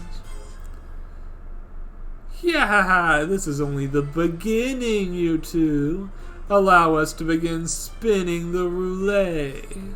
This game will surely take some interesting turns, so I hope you can keep up. I look forward to your desperate attempts at proving it wasn't a witch. Welcome to Rockinjima, Ferrudo Virgilius. Soon enough, you'll regret coming here to challenge me. But maybe if you behave, I'll consider inviting you to my golden land as well. Hee hee. Yeah! Okay, that's going to be my quick break. I don't think I'm ready to stop reading yet, but I am ready to get some more water. And then I'll continue, because I'm having a pretty good time. Let's go ahead and go to the next screen so I can save it. And then I'm going to go and grab some water real quick and rest my voice for just a second, and then get back to it. Alright. Let's see. Save it up. And I will be right back, folks. Grab yourself a snack if you are feeling snacky.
Okay, I'm back. Let's return to the reading. Just so you know, it's been about a 2-hour stream so far. I'd like to go another hour if I can. We'll see. If my voice holds up to it. As long as Kenzo doesn't appear on the screen too many more times, maybe I'll be fine. That voice is a little bit rough. So, this Virgilius character. The two who had been sat in their living room reading the forgery were now taking a break, enjoying the cookies and the warm tea their servant had brought them. Toya was intently staring at the cover of the forgery, as though lost in thought, while munching on a cookie. You've been like that for a while. You must really have a lot on your mind. Looks like Battler also got a snack during our little downtime. Kenzo impressions are good for voice exercises. That's true. You can really push your range. I was trying to practice it for a while because I'd like to be able to do impersonations myself, but oh man, it's a little tough for me. I have a hard time sounding like somebody else person. Ikuko had been eyeing up Toya as he continued to silently think. Even she, who had lived with him for a while, couldn't tell if the forgery fascinated or bothered him. That is, until he spoke. I think I finally understand why the author chose the story to be episode 3.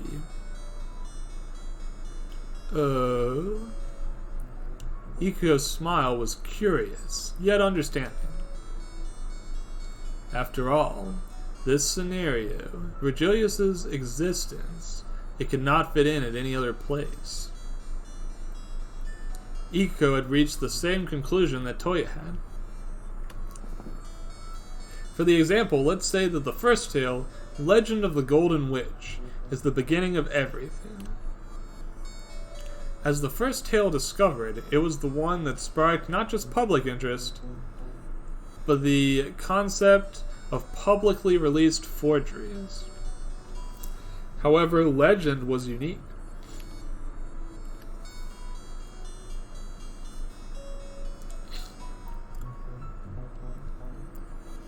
It was a tale that existed without any magic. It was a purely human story with no perspective of the witch's side.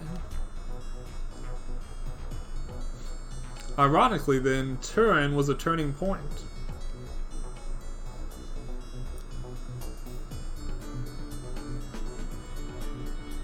Man, it's so weird to compare the old goats to the up-drawn PS3 ones that have those huge muscles. Very different. It was the first tale to begin the fight between Beatrice and Battler, the basic rules of the conflict, the victory or loss conditions, and vital moves such as the Red Truth were all introduced.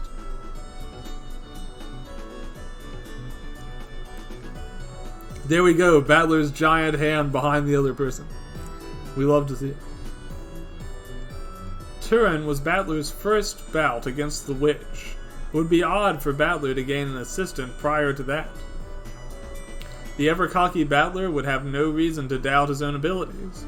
In fact, he may have rejected the assistance altogether.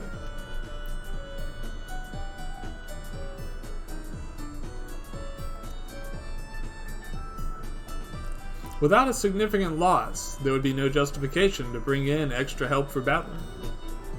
As such, Purgatory could not be placed after Legend. In that case, maybe Purgatory could also have come after the third game, Banquet. In that game, the concept of allies to the human side had been introduced through Virgilia. Maybe my favorite scene in all of Umineko is the end of that chapter. It's just so good. However, by the end, Battler had been fooled by Beatrice's North Wind and the Sun scheme, and was betrayed by those he thought to be his allies. Battler's trust in allies brought in by witches was greatly damaged, which would end up hurting someone he held dear. Even if Virgilius were to arrive on the board, Battler would most likely be unable to fully trust him and fight alongside him. His dynamic with Battler would simply not work as it does in Purgatory, where he is still naive and trusting of others. By the end of Alliance, Ashiramiya Angie was introduced to the board and became an ally of Battler. There would be no need for two human allies to Battler brought to the board by the same witch. And of course, the presence of Virgilius alongside Virgilia would have definitely called his attention. All of this means that Purgatory cannot follow Banquet. In that case, maybe Purgatory could follow Alliance. If that happened, then Ferudo Virgilius would supplant the existence of Ferudo Erica, the other uninvited guest. Yeah, to be honest, that's what I had sort of assumed was going to happen, but let's see why that was not the case. In that scenario, it is possible that the only overall change that would have occurred would be the replacement of sister by brother. At this point in the game, Beatrice is inactive, and Battler would refuse to accept any addition to the human side from an outsider. Even if that help was genuine, Battler would view it as hostile, and would not allow anyone to interfere in his game with Beata. Due to this, not just Purgatory, but the existence of Virgilius could not follow Alliance. Still though, it's interesting. Even though Virgilius shares something in common with all the previous human side allies, he's still unique in his own way. What interested me is that his motives are clearer than those of the others.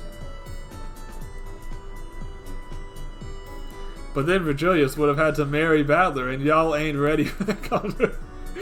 You know, a little thing I should maybe clue you into is that the author of this is very, very, very seemingly pro-shipping Virgilius with Battler. So you might want to get ready for that particular plot beat to come up.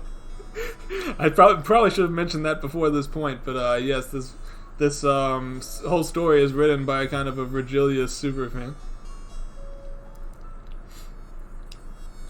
Virgilia was a witch who aided Battler, but her reasons were unclear, which led Battler to drop his guard and almost lose.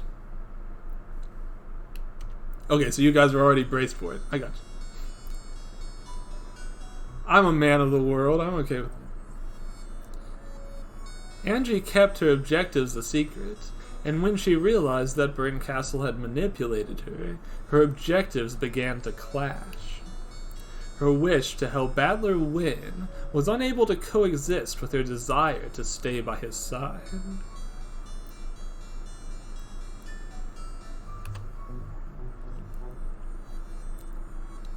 Meanwhile, Erica's motives were more complicated. Initially, it seemed as though she was playing for the sake of intellectual stimulation, playing the game and attempting to win. However, her reasons went deeper than that. One could argue she was playing to be acknowledged. Yet at the same time, it could be said that her actions were solely malevolent. In the end, she never stated her true reasons, so the reader could interpret it how they wish.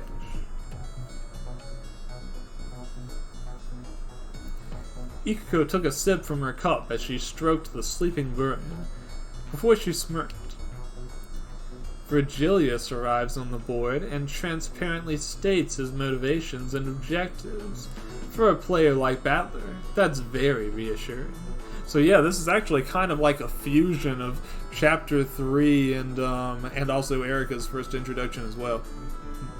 But most just called her a bit of a freak.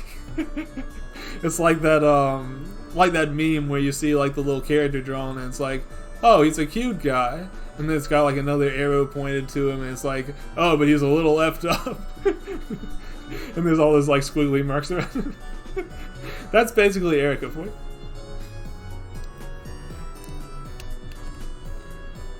Their mutual goal promises Battler that he lacks a hidden agenda. In that sense, you could say he is astoundingly simple compared to Battler's other allies. So what? Is this author trying to say that they can entertain us with someone so simple? He's a pretty big contrast to the other characters. Well, he is an outsider after all. Don't you think it's fitting that his mindset is so different? I agree. If he was just another ally who had something to hide, then it wouldn't present anything new. But because they share the same objectives, they have an actual reason to team up. Furthermore, an outsider is capable of viewing the situation with objectivity. That was one of Erica's strong suits, right? She had no qualms with accusing people, due to not having any attachments. Indeed, but that's also what led her to create her heartless reasoning. Objectivity can be cruel, too. Toya smiled bitterly and hid his face beneath his glass. In a way, he was no different from Furuto Erica.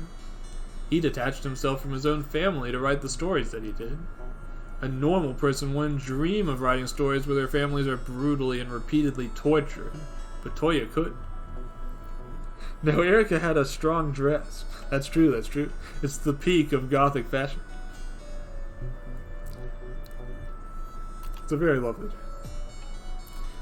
When he wrote, he couldn't figure out what he found so calming about that which any normal person would be disgusted by. What had happened to him? What urged him to keep writing these stories?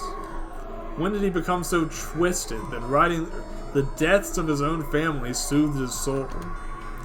He really was no different from Furuto Erica. Even if he wants his readers to find the heart of the story in the end, he too is tearing out the guts to find the truth.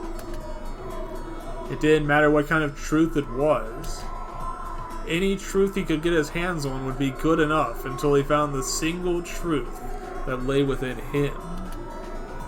Was he looking for something specific? Was he looking for the real truth, or just one that would satisfy him? Time to cancel Toy. Unfortunately so. You see, Umanigo is actually a problematic piece of literature, and I'm taking a very bold stance by even featuring it on this Twitch channel. And that's not even getting into what Toya's said on Twitter lately.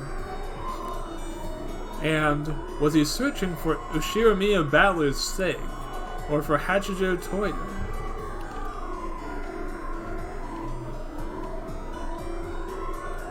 He could no longer answer that question.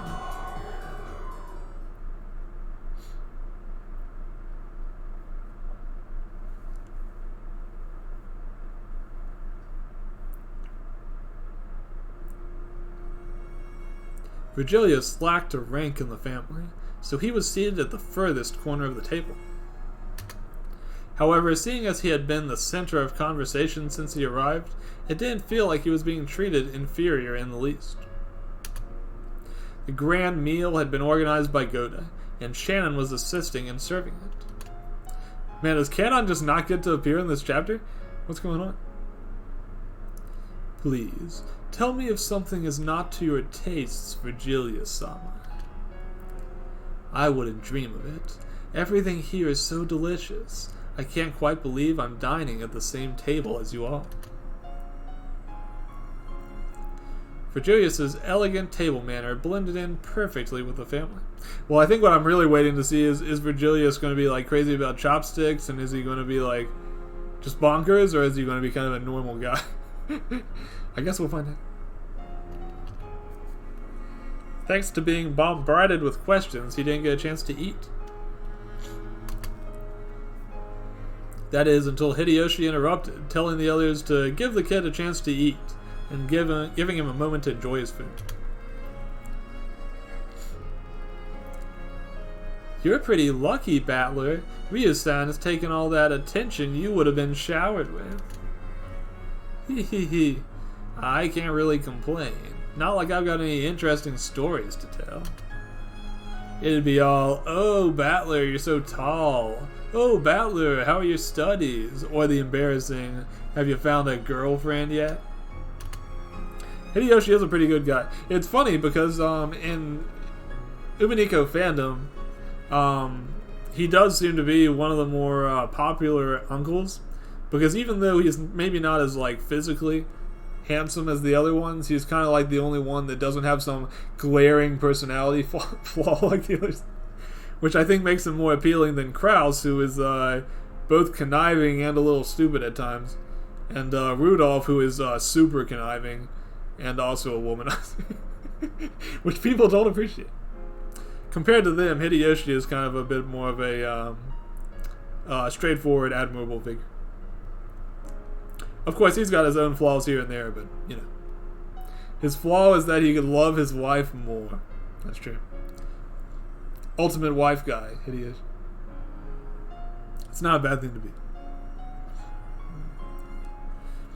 If anything, I feel bad for Ryu-san for having to deal with all that.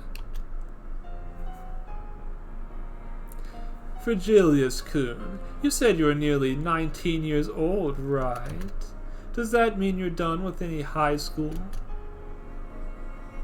That's correct. I started studying law at university last spring. Law studies, he says. That's impressive. Your parents must be so proud of you. Bwahaha. Well, my parents are on the stricter side, so studying alone at university was a bit of a relief.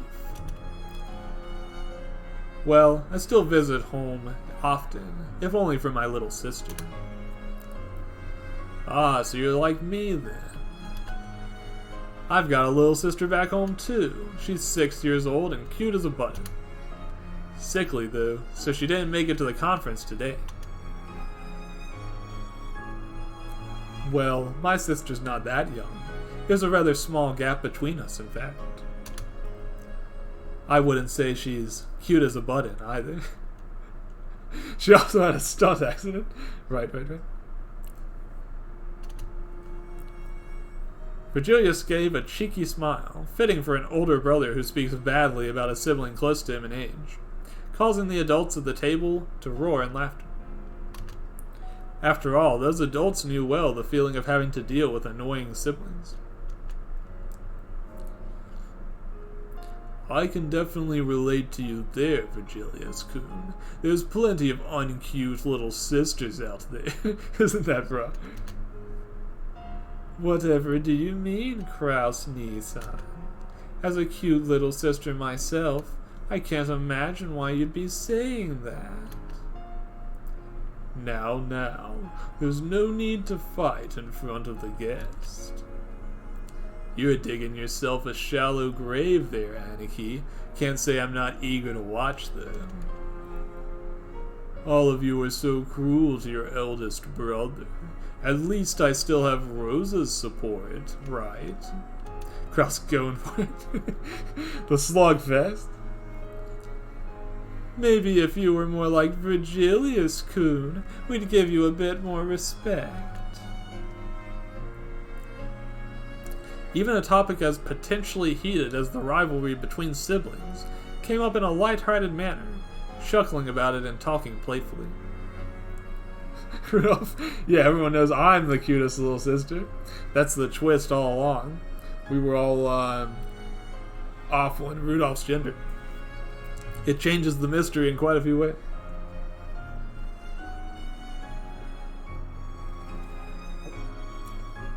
Well, with this kind of atmosphere, you could be driven to think that a murder wasn't going to occur.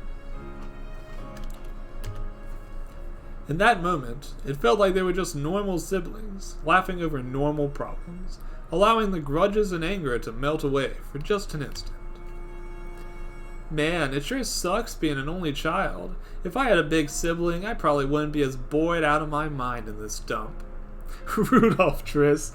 Not a common theory, but it could be applicable. Is that because you're hoping someone else would burden all the responsibilities as heir, Jessica's not? Great. Jessica slumped into her seat, frustrated at George's comments. When the cousins laughed at her, she grumbled and slumped even more, wishing she could disappear under the table entirely. Thinking about it, I guess our relationship with Rosa is more like what Battler has with Angie. Most of us were already adults by the time she was born. Having a sibling close to you in age and having one far away in age are two very different experiences. When you're close, you're always competing with them, but when they're young, you practically end up raising them. Kraus Nisan and Ava Nisan sometimes felt more like parents to me than siblings, so I never really felt like I grew up with them. I sometimes can't help but wonder what it would have been like had I been born sooner. My sister and I tend to be quite competitive. She's very intelligent, but she's rather arrogant, and always wants to prove herself to others. It can be tiring, but I think it pushes the both of us to challenge ourselves and improve. So you're saying sibling rivalry can bring out the best in both parties? How very wise of you. If there's one thing that's happened to Kraus as a result of all of his siblings caving in on him, it's definitely brought out the best in him. We're definitely seeing his most noble traits in each story. Even us adults have something to learn from the kids these days, don't you think? Young ones can be far more knowledgeable than us. They're still abound with curiosity, while, in our age, that part of us has died off. The smartest people are those who are willing to learn from the ones younger than them. Their more simplistic worldview can teach us a lot. The table continued to discuss various family matters. Even subjects that were normally too heavy to talk about were brought up, leaving behind the baggage that would otherwise exist. The adults talked about their experiences or their relationships, while the cousins indulged themselves in fantasy, or asked Battler about Angie. There were only 2 people at the table who remained quiet. The first of them was Natsuhi. The others at the table were fascinated by the guest, but she could only gaze at him suspiciously. Like dogs voting, very taboo. I wonder what Virgilius thinks about that. Perhaps we should guide the conversation in that direction. It could lend a whole new insight on this mystery. She followed his every word, as though waiting for him to say something out of place. The crest he bore felt like it was humiliating her. It had been granted, albeit temporarily, to a man who did not even belong to the Shiramiya family, a privilege she had never once been granted. She tightly gripped her fork, staring at the half-eaten cake in front of her. She felt sick to her stomach, but she couldn't speak up about it.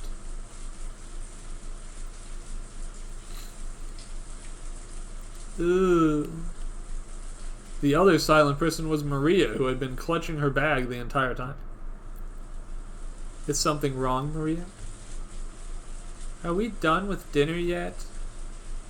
We're having dessert now, yes. You can have some extra today because it's such a special occasion. I told you that this morning, right? Ooh, gotta read it. Beatrice told me. Huh? What's this about Beatrice? Maria took something out of the bag she had been so fiercely holding on to and showed it to everyone.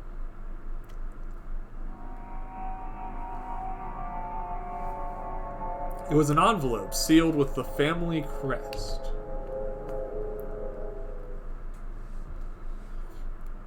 That seal, is that a letter from Father? It has to be, right? But why would he give it to Maria-chan? Ooh, it's a letter from Beatrice. She gave it to me and told me to read it to all of you. Until Virgilius made her disappear with his anti-magic toxins. Ooh.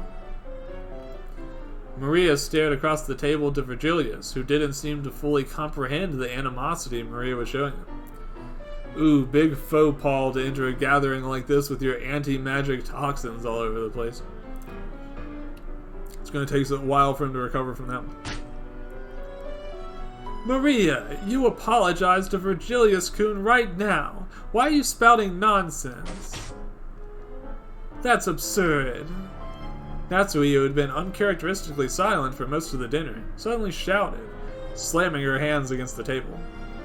Classic Virgilius, with his anti-magic toxins. That guy.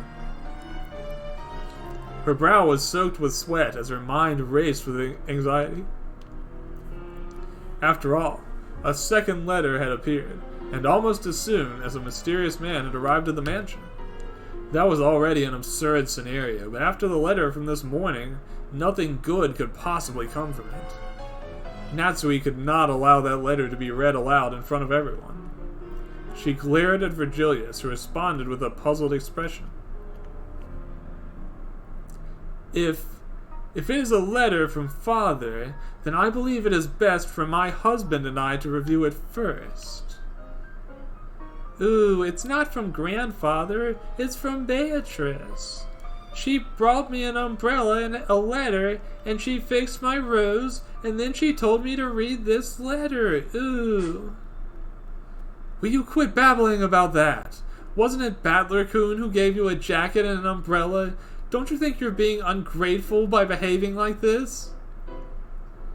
Roso-ba-san, that's okay. But I really wasn't the one who gave her an umbrella. I only gave her my jacket. You didn't? Then how? Ooh, I'm telling you, it was Beatrice. It's a letter from Beatrice.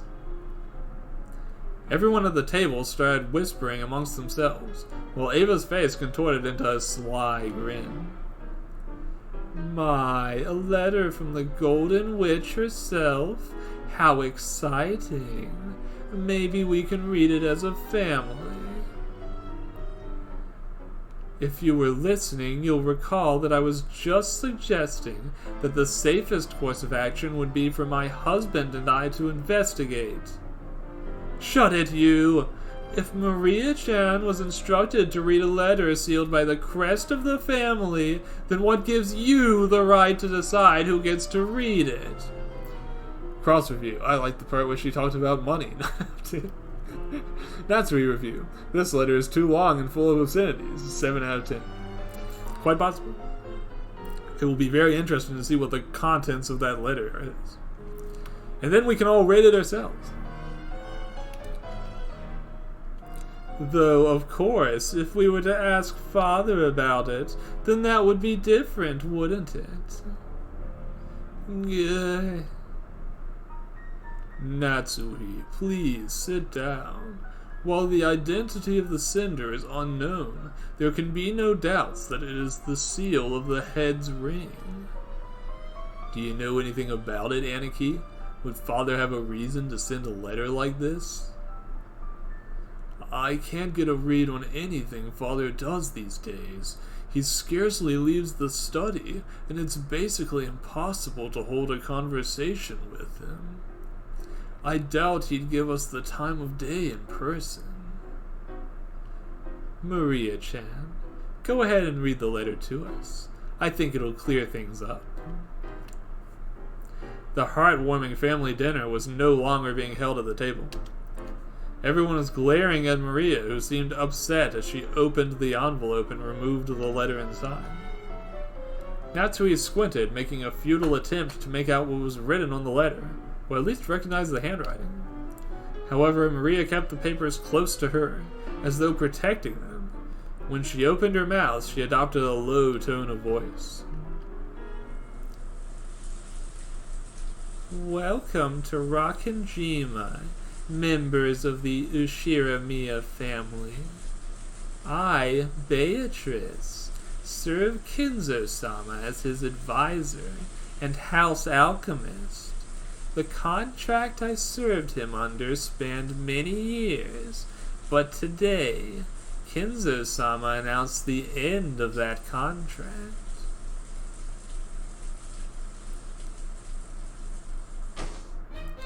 I cannot permit for such idiocy to continue to be read aloud.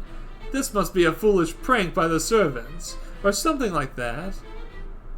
Oh wait, we have another new theme. That's pretty cool. I was thinking maybe they only added one for like Virgilia specifically.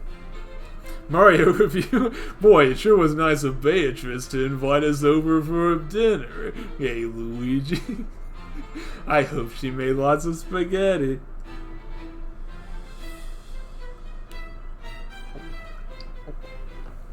I like that Mario rates it just a little bit higher than Luigi. The critical eye of Luigi. Is that right? Is it? Then explain that wax seal. That's undoubtedly Father's ring. The ugly chorus of the adults' arguments filled the dining room. Mario assure me. Correct. It's actually a twist. It's just like Virgilia's. It's a slightly different male version of Maria that's inhabiting this story. You catch on quickly. The letter from the witch, who claimed to be in ownership of all of Kenzo's possessions, did not go over well at the table, causing an orchestra of angry objections.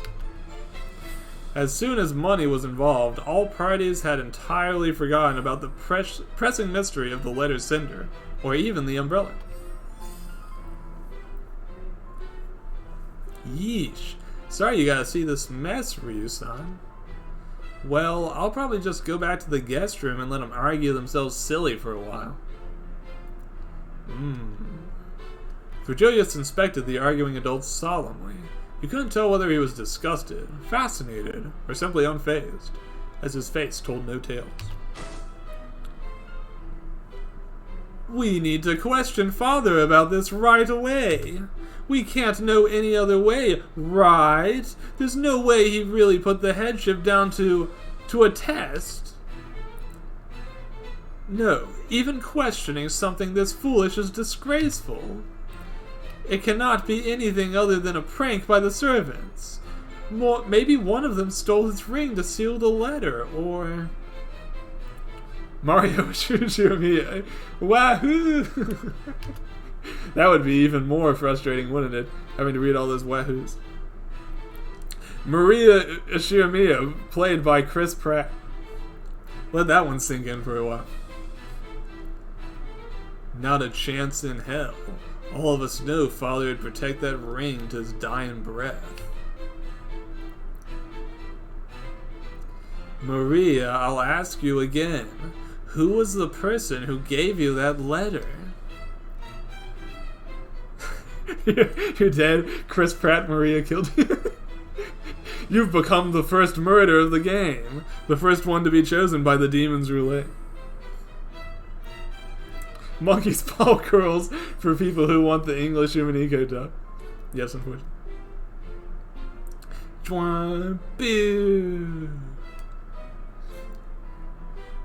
Ooh, it was Beatrice! Beatrice! Why won't anyone believe Maria? Ooh! Maria, who had been repeatedly asked about what happened in the garden, had been reduced to frustrated tears. No matter how often she was asked, her answer would never change. After all, in her eyes, the one who gave her the letter was Beatrice. That was undoubtedly the truth viewed from her eyes, and there was no one who could change what she saw at that moment. She did not lie. After all, it was truly what she saw. I saw someone too. You what? Virgilia suddenly spoke, calm as ever, causing the adults to shift their gazes to him.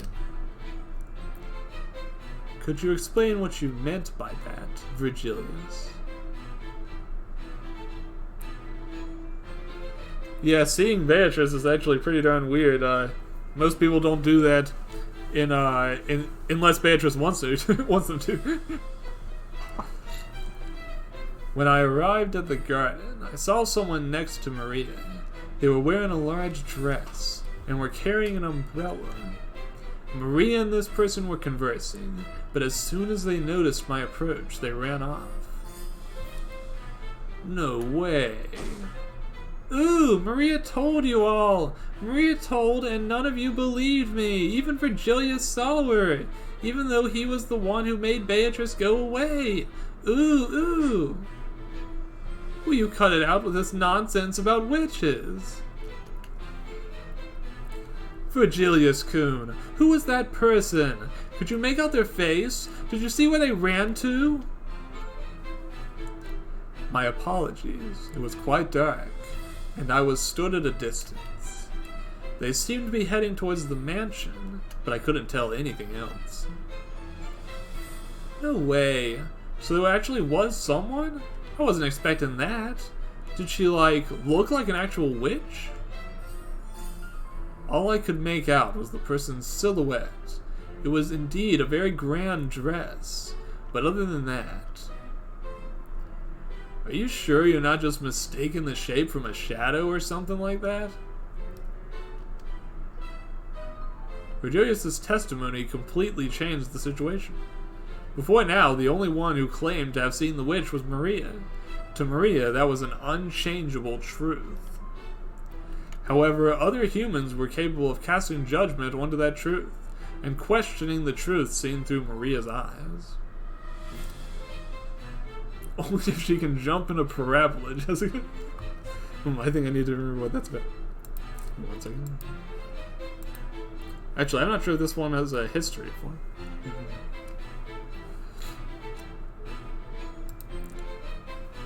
But now that another pair of eyes had confirmed Maria's truth, it had become fact.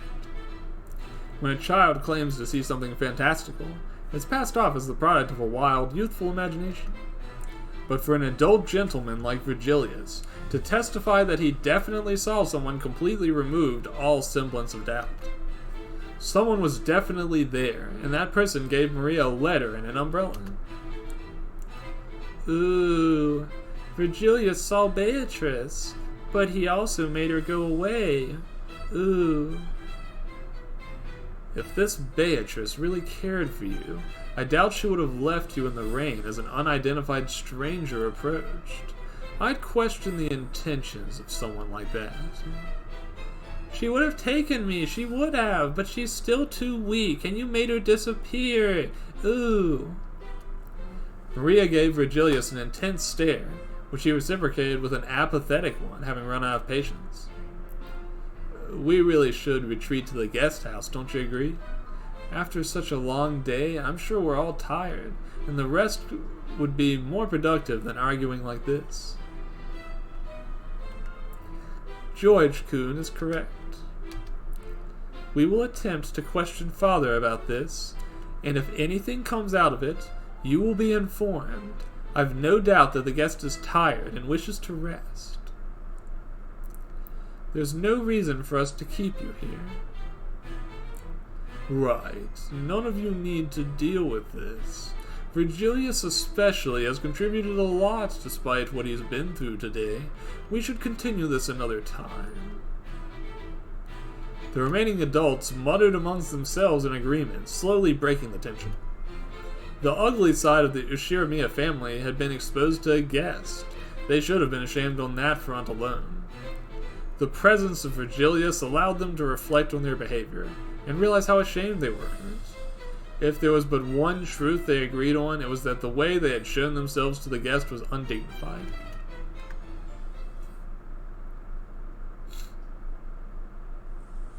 And now it's going to be all over social media. The cousins made their way to the guest house, their moods downtrodden by the rainy night.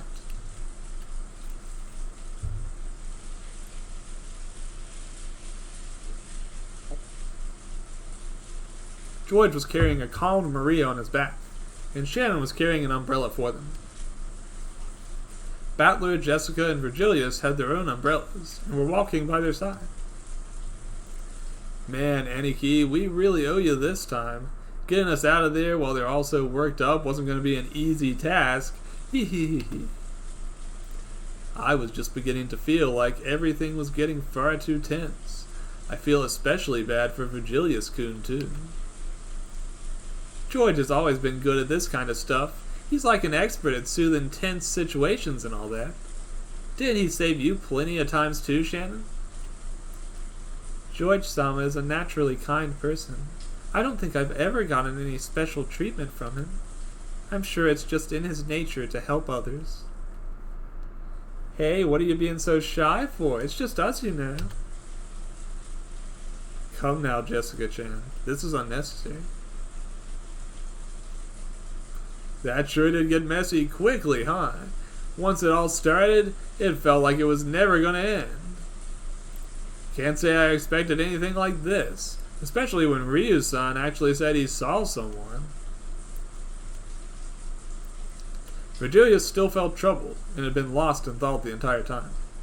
He kept looking back at the rose garden, narrowing his eyes. From that direction, the aura was entirely different. The mansion's light behind them made it feel completely different from when he had been on the other side of the garden. Did I really see something?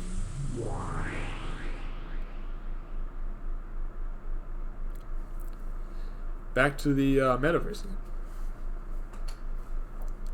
So you actually saw someone wearing a dress in the garden. That's probably the first time we've had any evidence for what Maria's been claiming since the first game. Did I really, though? Can we trust my eyes during that time? Your eyes? What you suggested on the board is entirely possible. I was tired, and it was dark. It's very possible that I really did mistake someone else for that shadow. And that's what I really saw. That what I really saw is different from what I testified. Can we really trust that what I saw was the truth? I think we've got another unique theme here that's original to this one. I'll quiet down for a second so you can hear it.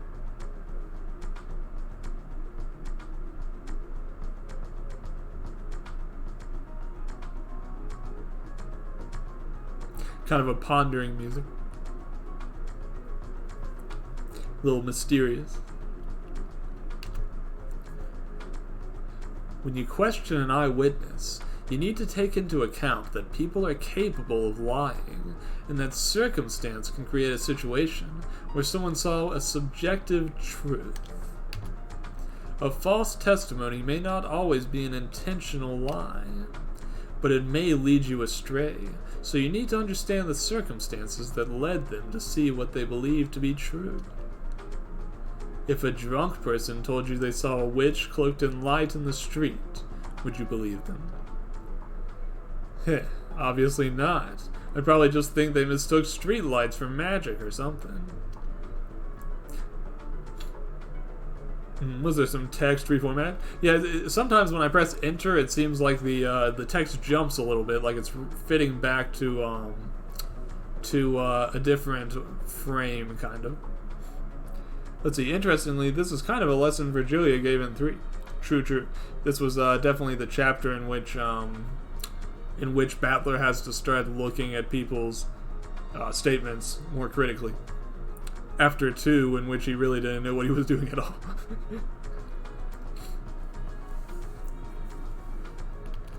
But if someone else were to lie that all the streetlights were off that night, then you may have learned a false truth from the drunk person, but by learning of the circumstances, you gained new information. I see. So even from Maria-chan's testimony, we can learn something, even if it's subjective information, and combining that with your truth. Shit, that's messed up. Does that mean you can't trust anything? Should I consider even something everyone sees just a half-assed truth? Let's see, RPG Maker has a similar issue, and you need a custom community code to adjust it. And I wonder if Renpy is the same. You know, you just reminded me of something. Early on, I was working with some text in Renpy, and I had added a pretty heavy outline to all the text to make it show up a little bit better. And there were some times where, if you were looking closely, you would see that the outline kind of merged the letters together until they all appeared on screen. And then after that, they all kind of displayed the way they should. It could be that the same thing is happening here, where maybe some way that they formatted the text could even be causing it to do that. I had to like reduce the size of my outlines. In this case, they do have kind of a drop shadow behind the letters, so that could be part of it too.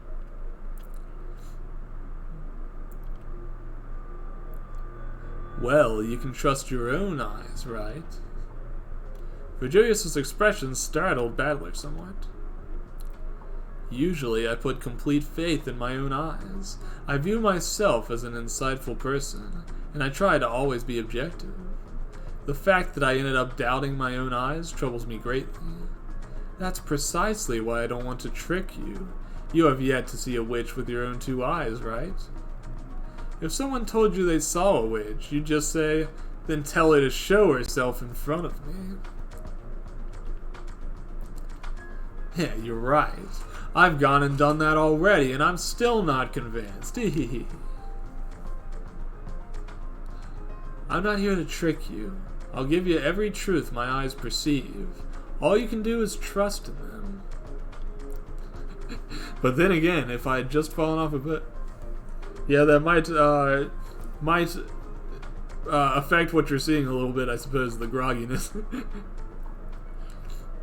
I'll trust them, but you're right. I need to remember that truth can become subjective from different points. The only thing I can truly believe in is my own eyes. Excellent. Now we're making progress. I'll trust in your eyes too. We'll keep what we've discussed in mind.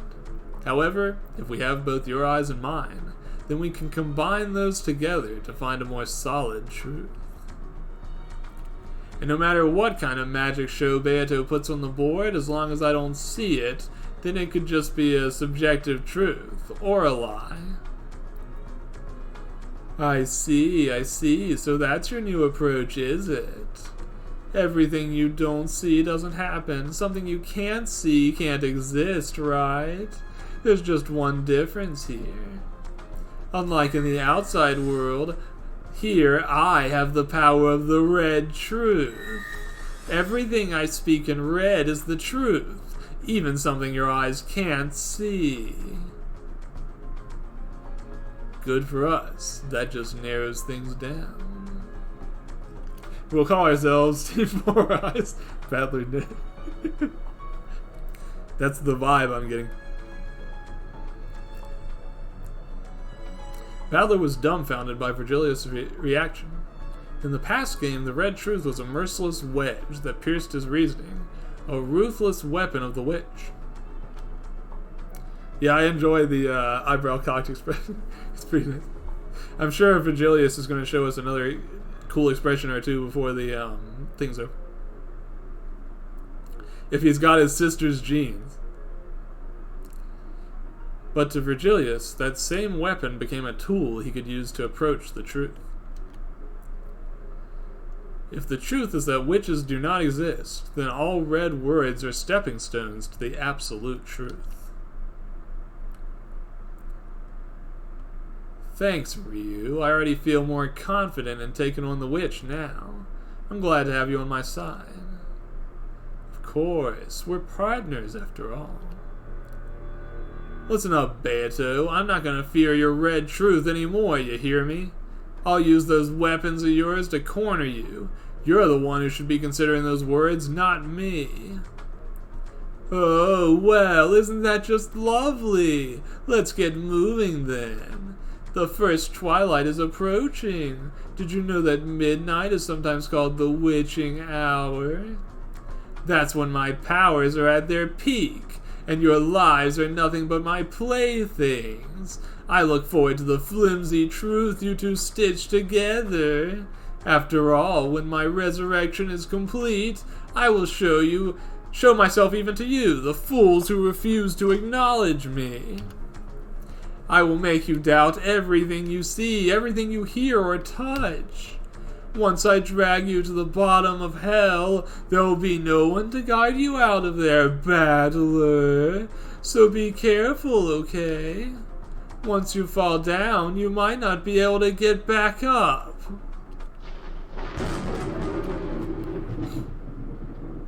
Battler's Inferno.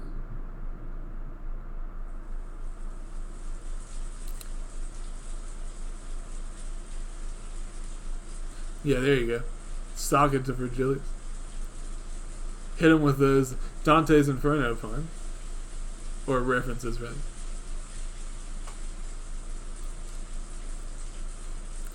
There will be no stop to this, will there?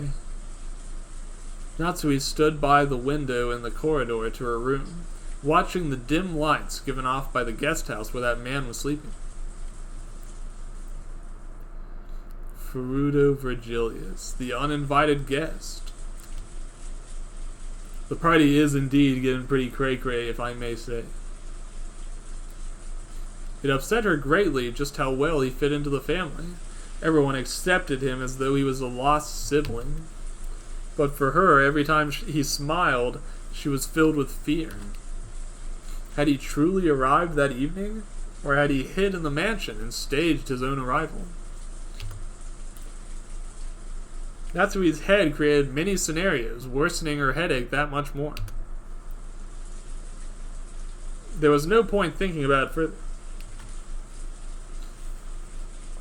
That morning, she had decided that that thing did not exist after all. If she gave in to the doubt and fear in her heart, he would win.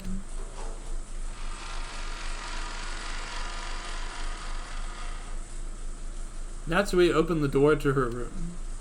The lights were off and the curtains were half closed, filling the room with darkness. Unsettled by this darkness, Natsui turned on the lights.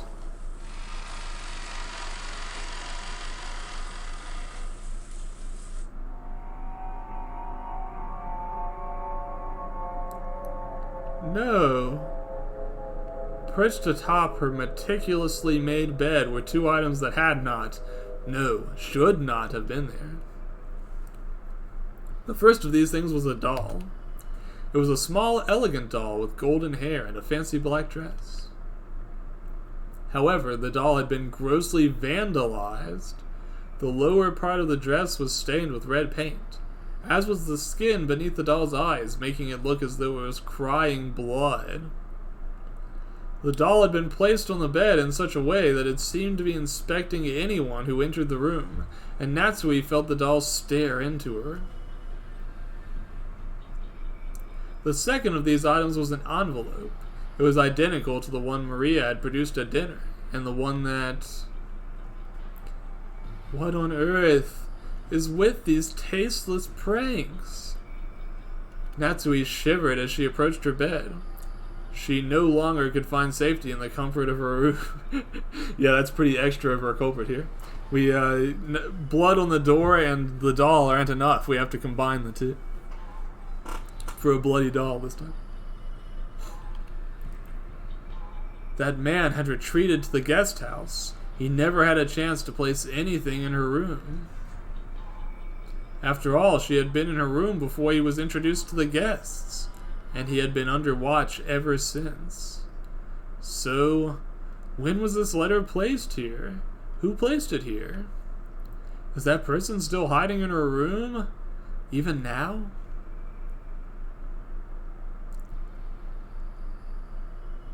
We'll get the full panoramic of the room here. Her eyes darted around, looking for potential hiding spots. She couldn't even stand by her bed for fear that a hand would come from beneath and catch her leg. How foolish. Unlike in the guest house, this bed is too close to the ground for someone to hide beneath it. So, if anyone was hiding in her room, they would have to be hiding in the closet.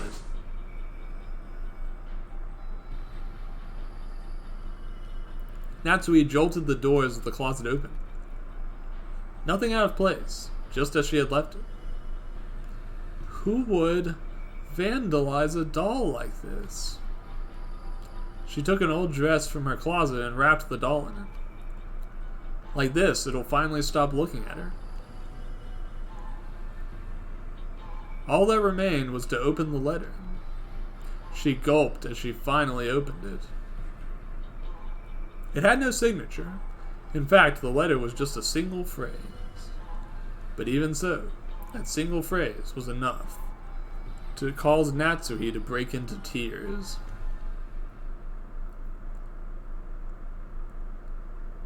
I'm Sorry. I'm so sorry. Please spare me. Please just stop this.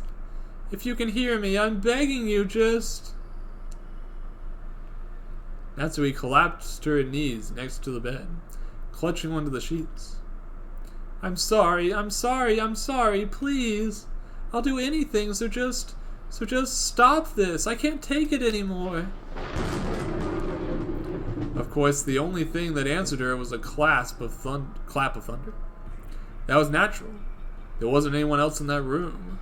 Just Natsui, the doll, and the letter.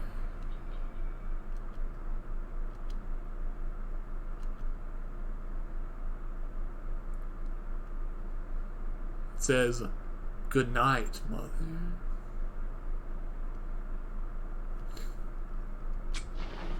Oop. That was my problem.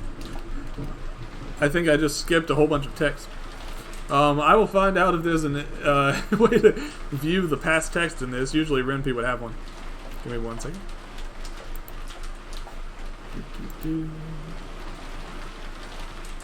Let's see. Oh no! Anyways. Let's see. Skip, unseen text, transition. Rollback slide. I think that's what I'm looking for.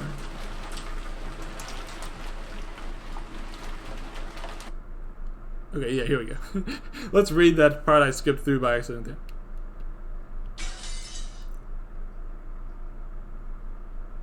Okay.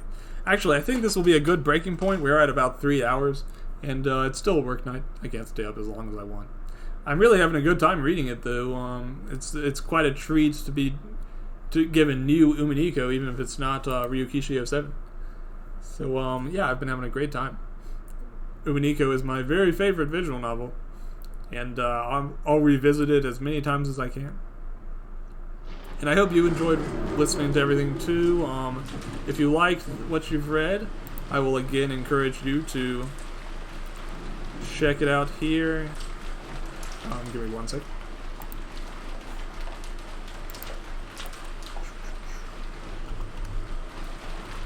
Give me 1 minute. I always like to link the story we've read.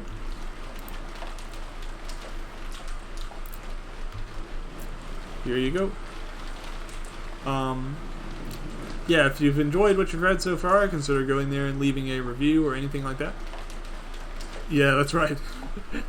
Oh man, nothing can fill Umineko's spot, but I really appreciate everyone who does art and writing and everything to kind of keep it alive. It's great stuff. Let's see. Also, thank you for being here, and you as well, Heat. Anyone else who's lurking, thank you as well. And anyone who's watching the VOD. Now let's see, who are we going to raid? Who would be good? Just one.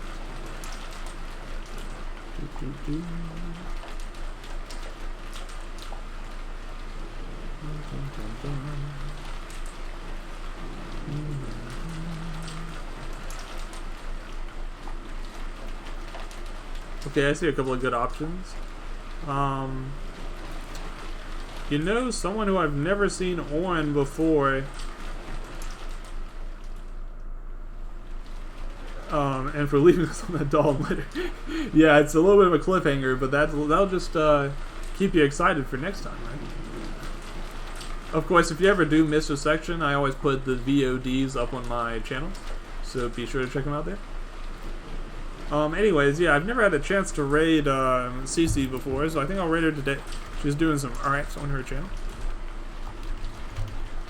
And it looks like she'll probably be on there for a bit longer, so say hi to her and have a great night yourselves. I will be back on Wednesday for Dread Templar. So if you're in the mood for some runny, shooty stuff to kind of break up the visual novels that I've been doing so much of lately, that'll be your chance. Alrighty. Have a great night, folks. Try to have a better night than the Ushiramiya family. Not her. Always good to fill the whole hex left, right? Okay, I'll see you folks. Have a good one.